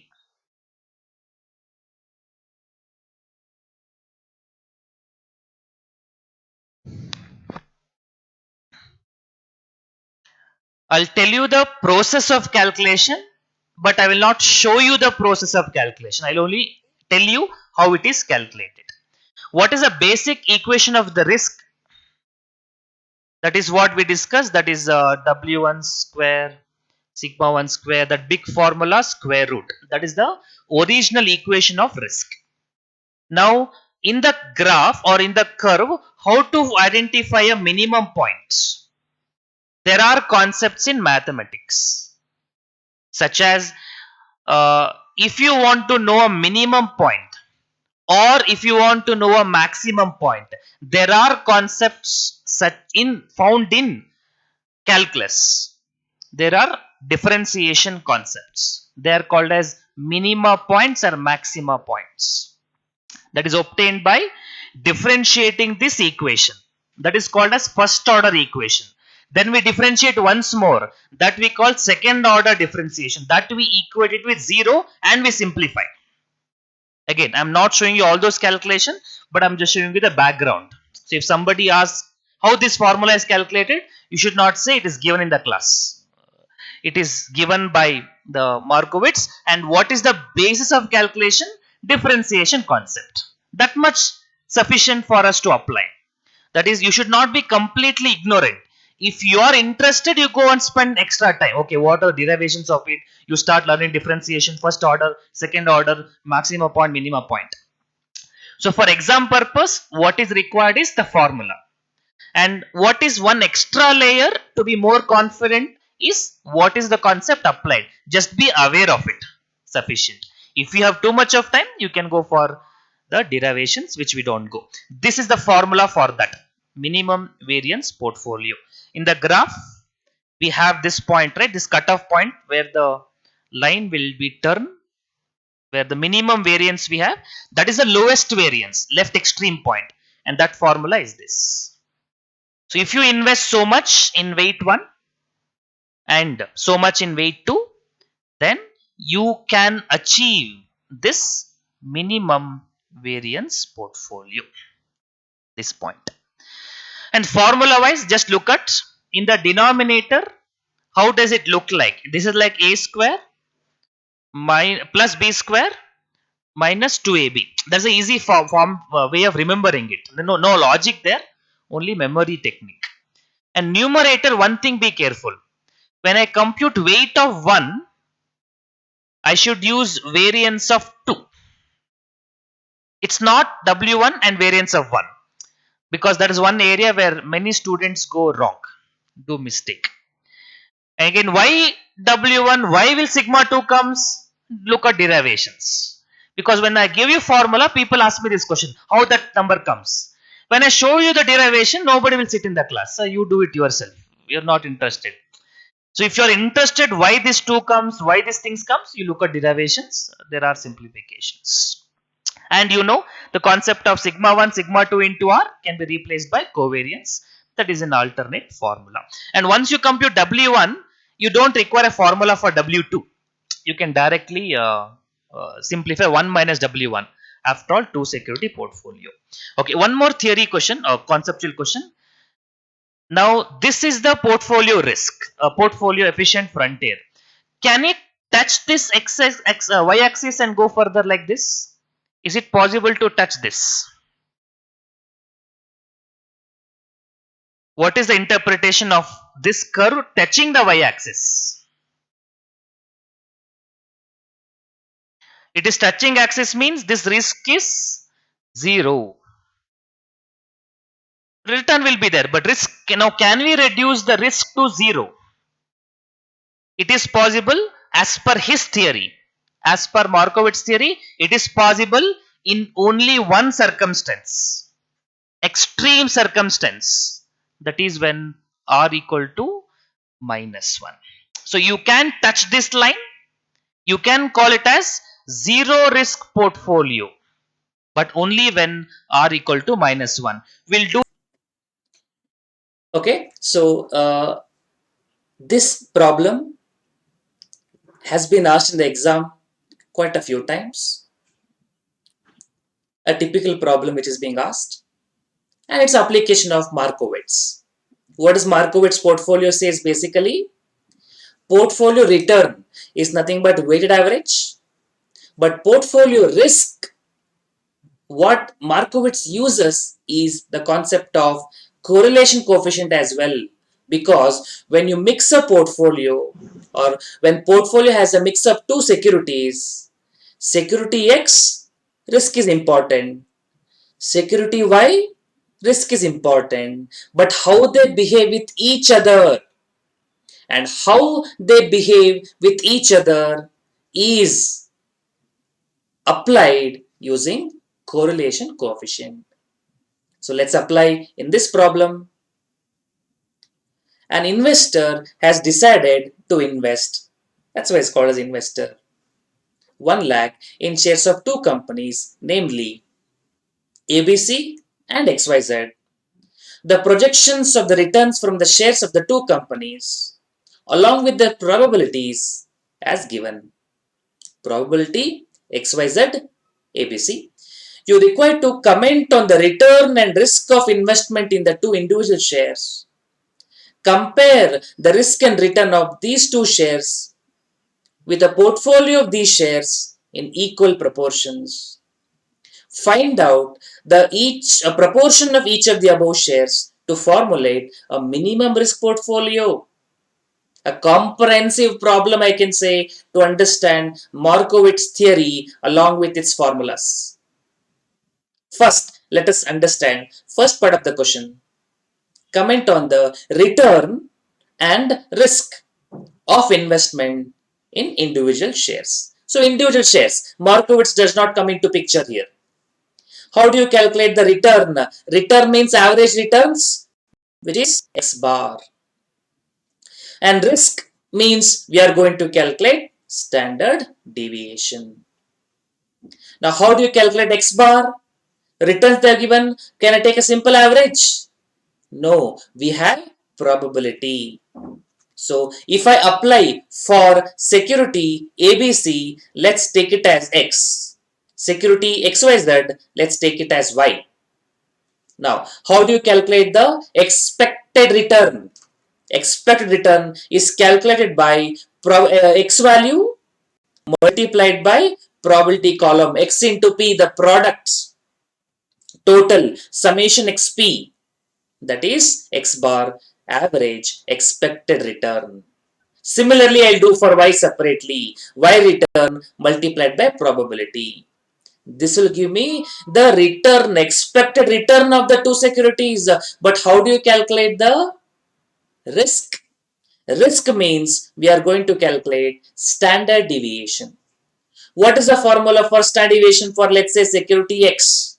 It will be summation X minus X bar the whole square divided by n, but probability is there here. So when probability is there, I will multiply it by P.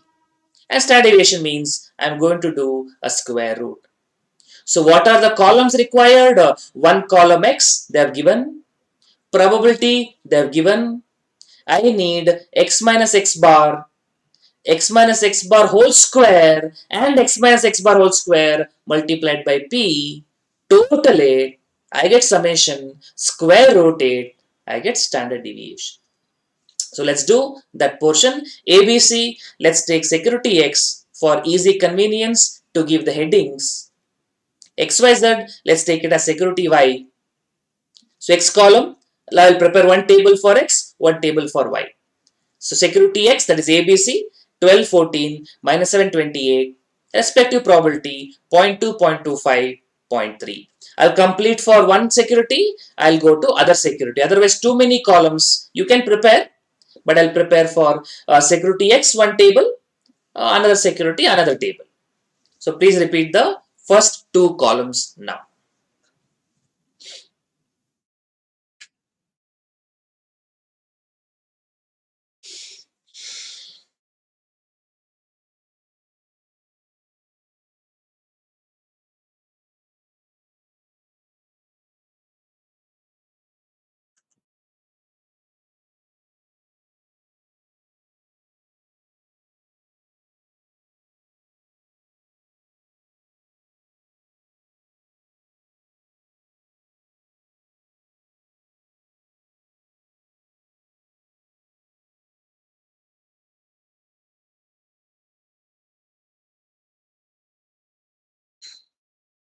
Okay, then what do we do?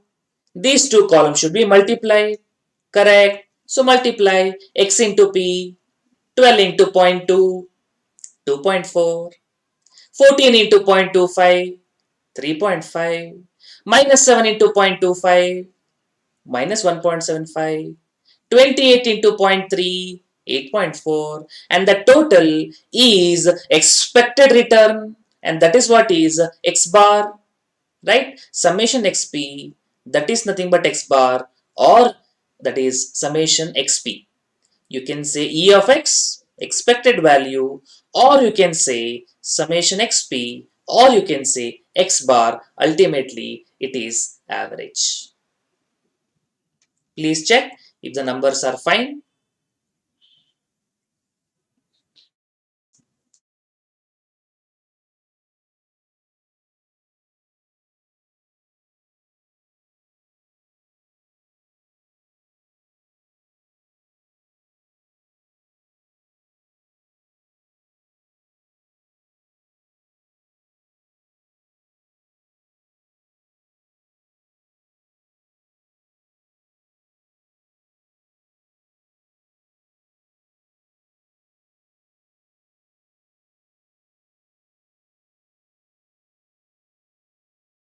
Okay.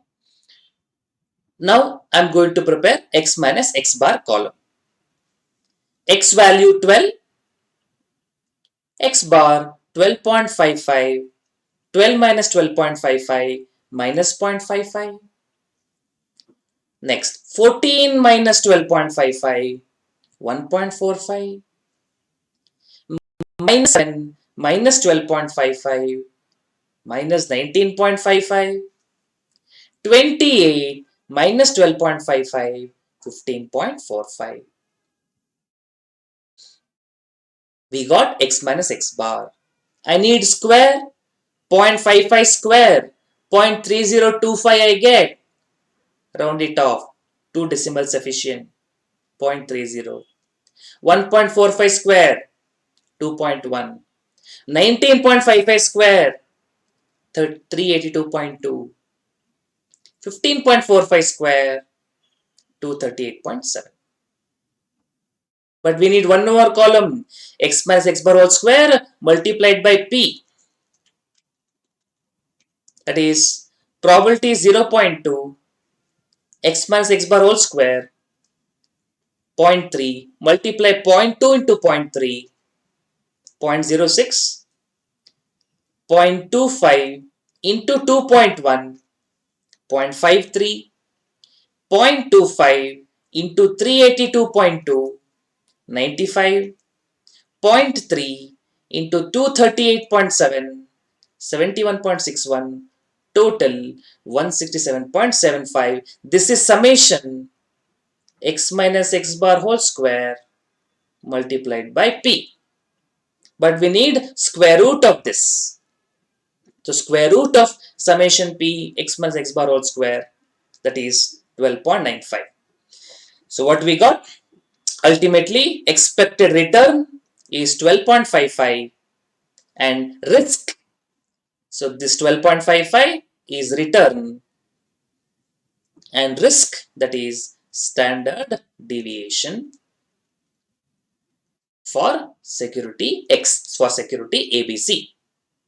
Now, can you try similar table for security Y, security XYZ? Same column. Instead of X, you make it as Y. Column Y, column P, Y into P, Y minus Y bar, Y minus Y bar whole square, P into Y minus Y bar whole square. So, can you please try the same tabular format for another security and try to calculate how much is return, how much is risk? I'll give you 3-4 minutes. Please try for the next security, and if you have any doubt in this calculation, get it clarified.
Are you able to do it? Or do you need some more time? Or shall I show the answer?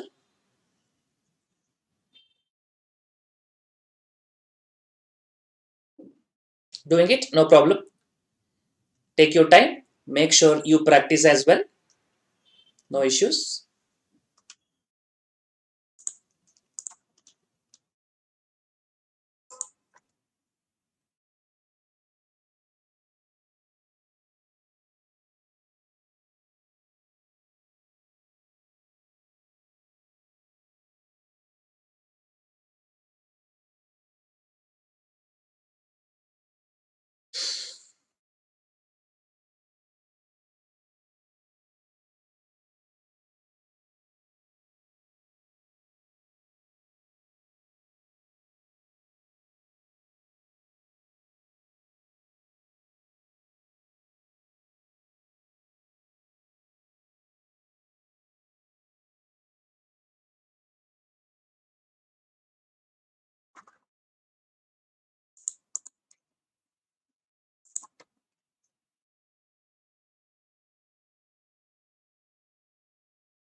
Okay.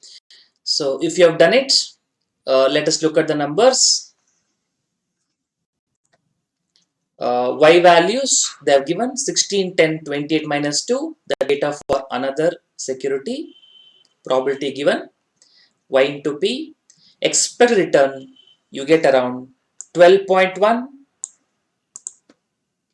then y minus y bar whole square, and that column standard deviation should give you around 11.27. So return is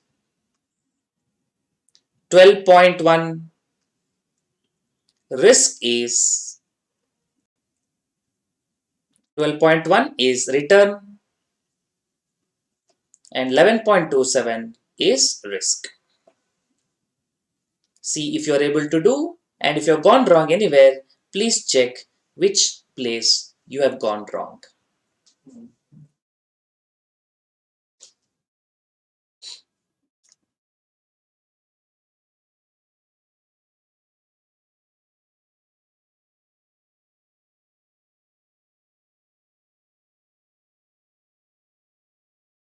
Some decimals here and there, that's fine. 11.25, 11.27, 11.29, 11.3, some decimal here and there, that's not an issue. But understand the process clear.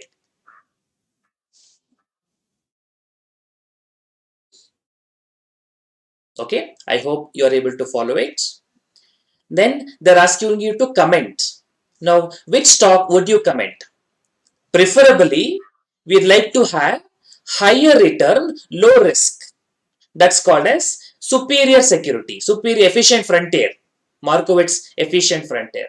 But can we do it? Now, return point of view, we want more, which is security ABC 12.55. Now risk point of view, we want less. So that happens to be security XYZ point of view. So now between these two, we can't choose one security. That this is good from both return and risk. Because security ABC is having higher return, higher risk. Security XYZ having lower risk, lower return. So there is no one security which is superior to another.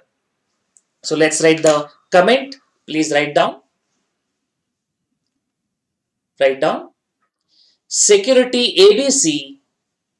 Security ABC is having higher risk, higher return. Security ABC is having higher risk, higher return. Security XYZ. Security XYZ is having Security XYZ is having lower risk, lower return. Security XYZ is having lower risk, lower return. Hence, hence, hence, one security is not superior to another. Hence, one security is not superior to another. Is not superior to another. Is not superior to another. Okay, next sentence. From return point of view,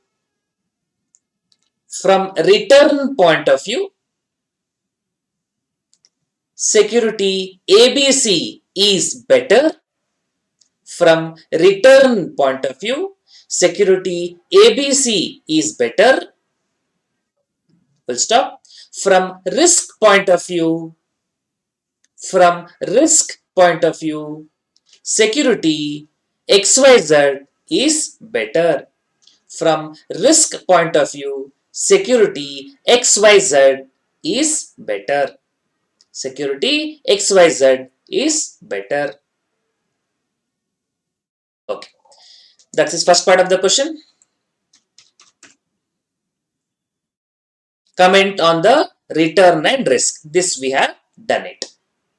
Second part, compare risk and return of these two shares of portfolio in equal proportions.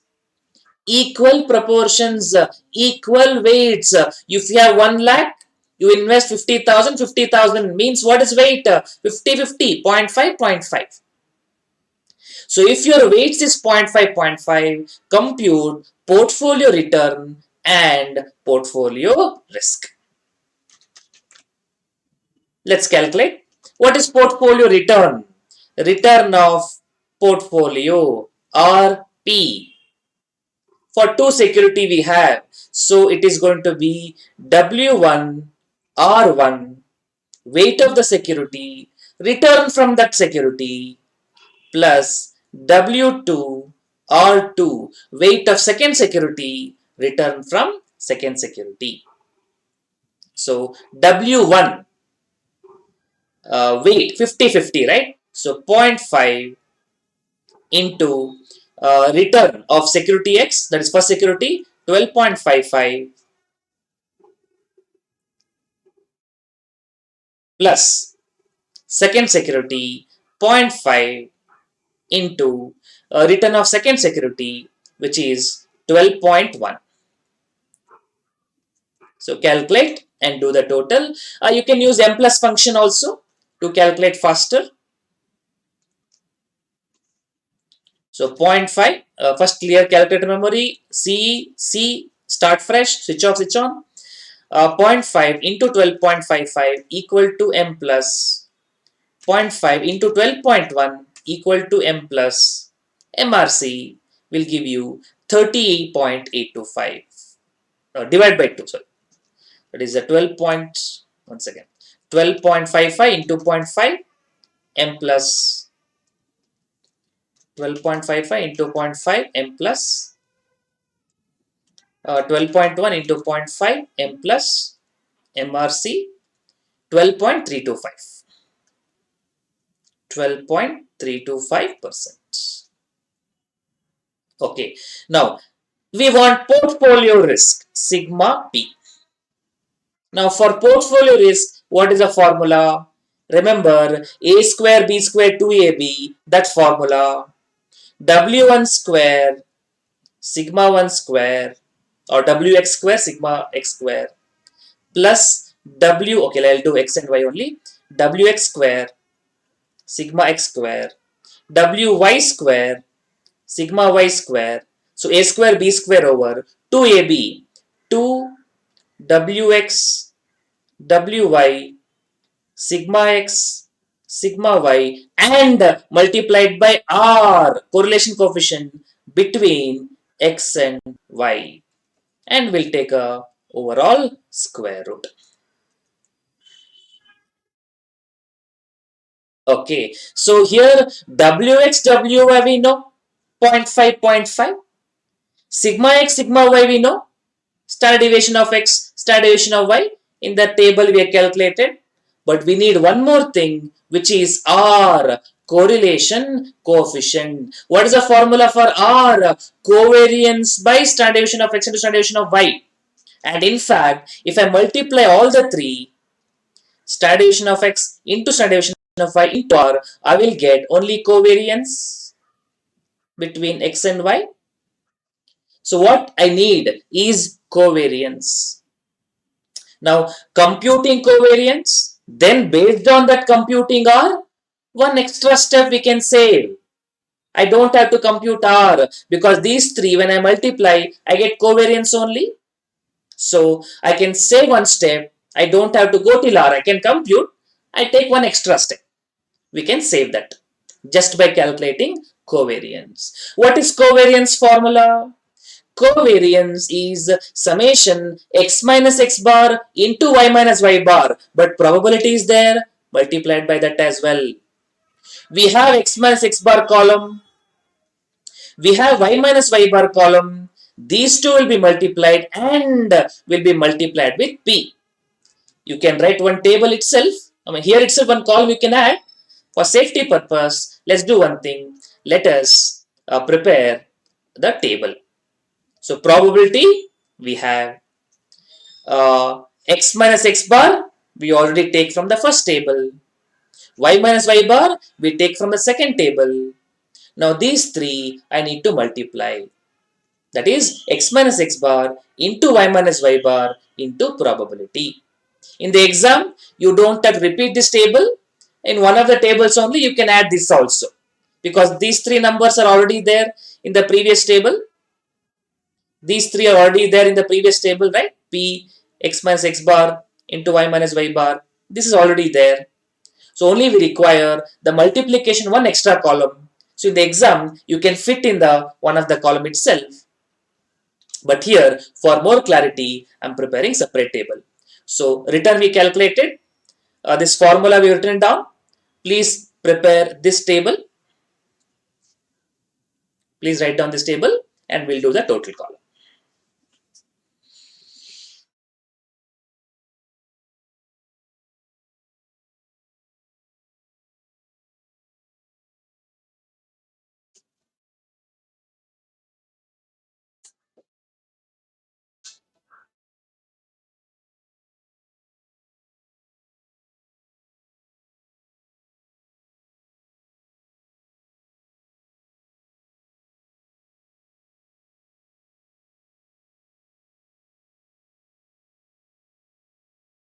Okay, let's calculate. Hope you have repeated the table. So 0.2 into minus 0.55 into 3.9. Multiply all the three. You will get minus 0.43. 0.25 into 1.45 into minus 0.29. Again, minus is coming, okay. 0.25 into 1.45 into minus 0.21. Minus comes. So it is minus 0.76. 0.25 into minus 19.55 into 15.9. So again, minus comes 77.71. 0.3 into 15.45 into minus 14.1 Again minus comes, minus 65.35. Total, that is what is summation x minus x bar into y minus y bar into p, which is nothing but covariance. Okay, then we calculate using that formula what I've written already. Wx or sigma x, whatever weights are, 0.5, 0.5, or I'll write it. W1 square, 0.5 square. Sigma 1 square, we already calculated, right, previously. How much was that number? Standard deviation of x.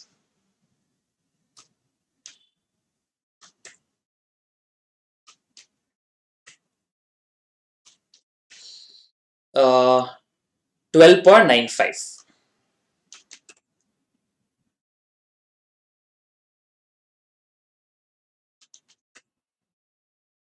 12.95 square plus weight of 2, 0.5 only, 0.5 square, and sigma 2, 11.27, 11.27 square plus 2, 2AB, that formula, 2 W1 W2, 0.5, 0.5, then sigma 1 sigma 2 into R, that is I'm replacing it by covariance. What I got, this column total itself is covariance, minus 144.26 square root. So how to calculate this in calculator? Again, let us take help of m plus m minus, because minus symbol is there, so I can use m minus also. So first of all, clear calculator memory, MC, MR, MR, CE, C, whatever it is. Let's calculate together in calculator. 0.5 square, 0.5 into 0.5, 12.95 square into 12.95 into 12.95 equals m plus. So what I've done, 0.5 into 0.5 into 12.95 into 12.95 equal to m plus. Same process, 0.5 into 0.5 into 11.27 into 11.27 equals m plus. Next one, what I'm going to do, I'll do m minus. I'm going to subtract because minus symbol is there. So 2 into 0.5 into 0.5 into 144.26, but I'm going to do m minus equals m minus because I have to subtract. Then to see the number, you press MRC. I think you get 1 point something, 1.54, right? 1.54885. 1.54885. Let's say 1.5489. And square root of this 1.2445. Let's say rounding it off 1.25, or you can say 2445. 1.25 you can round off. So that is portfolio risk.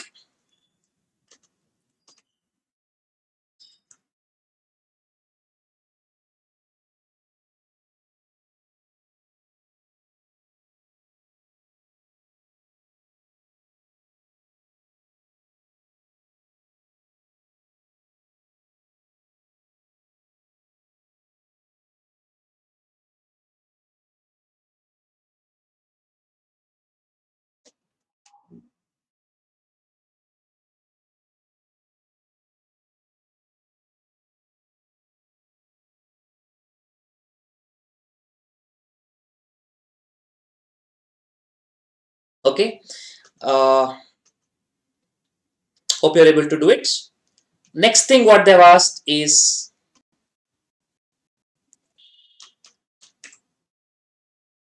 Find out the proportion of each of the share to formulate minimum risk portfolio.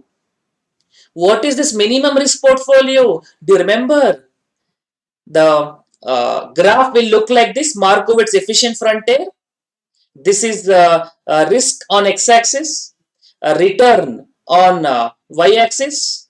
As you change the weights, risk keeps reducing up to a particular point, keeps reducing up to a particular point, and after that point risk starts increasing, return also starts increasing. So anything below is inefficient, anything above is efficient. This turning point where the risk is least, lowest, that is called as the minimum risk portfolio. Minimum risk portfolio. And that is what they're trying to ask. How much should I invest? What should be my weight? What should be my proportion? Give me the proportion. I want to have lowest risk. Not in terms of return, but in terms of risk, I want to have a minimum risk portfolio. Minimum variance portfolio. That formula we should write down. We'll compute for one security weight. Remaining will be 1 minus, because total, weight should be adding up to 1. So what is the formula? Let's write down. Minimum risk portfolio or minimum variance portfolio. The weight is given by sigma 2 square. That is second security. That's one thing you keep it in mind. Many people do this mistake. When I'm calculating weight of 1, I will do security 2 variance. It's a mathematically simplified formula. Don't ask me logic and all. So weight 1 equals sigma 2 square minus sigma 1, sigma 2 into R divided by sigma 1 square, sigma 2 square minus 2 into sigma 1, sigma 2 R. Remember like this, my dear friends, denominator is a square plus b square minus 2ab.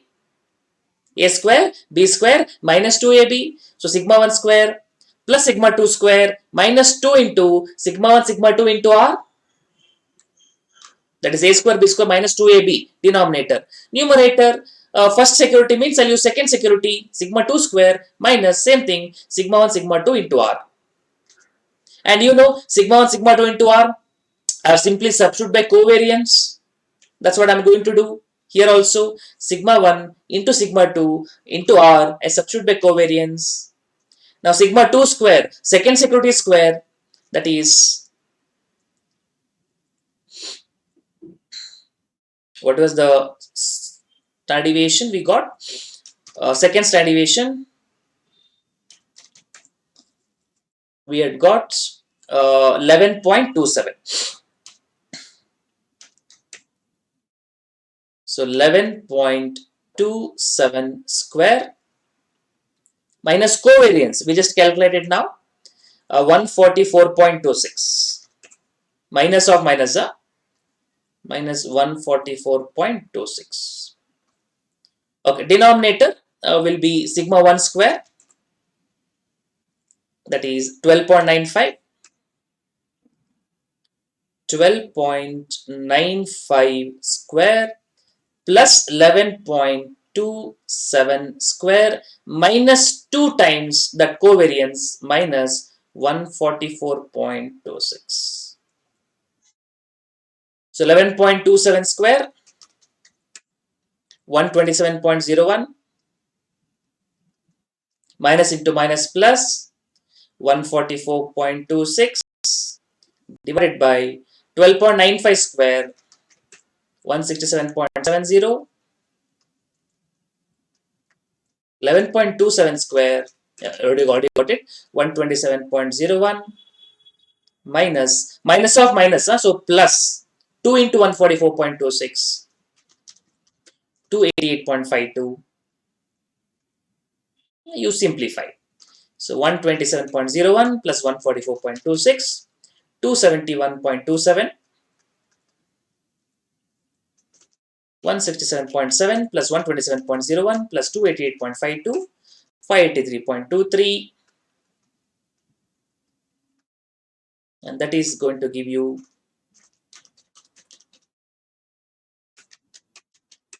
0.46. 0.46 let's. So weight in security ABC or proportion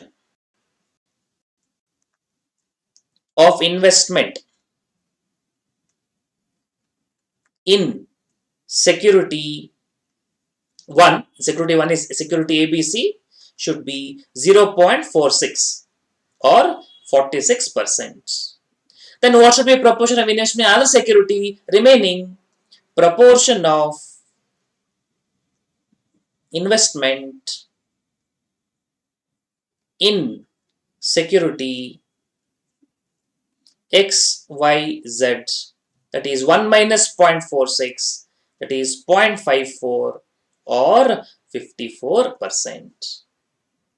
And what is the target we achieve by investing so much, 46%, 54%? Remember the Markowitz portfolio risk, the minimum point where the curve takes the turn, the point at which portfolio risk is lowest, we could invest so much. I'm not guaranteeing on the return, but among the different combination of investment, among different portfolio investment possible, this will be the lowest risk portfolio. The turning point, the starting point of efficient frontier, where the risk is lowest, minimum variance portfolio.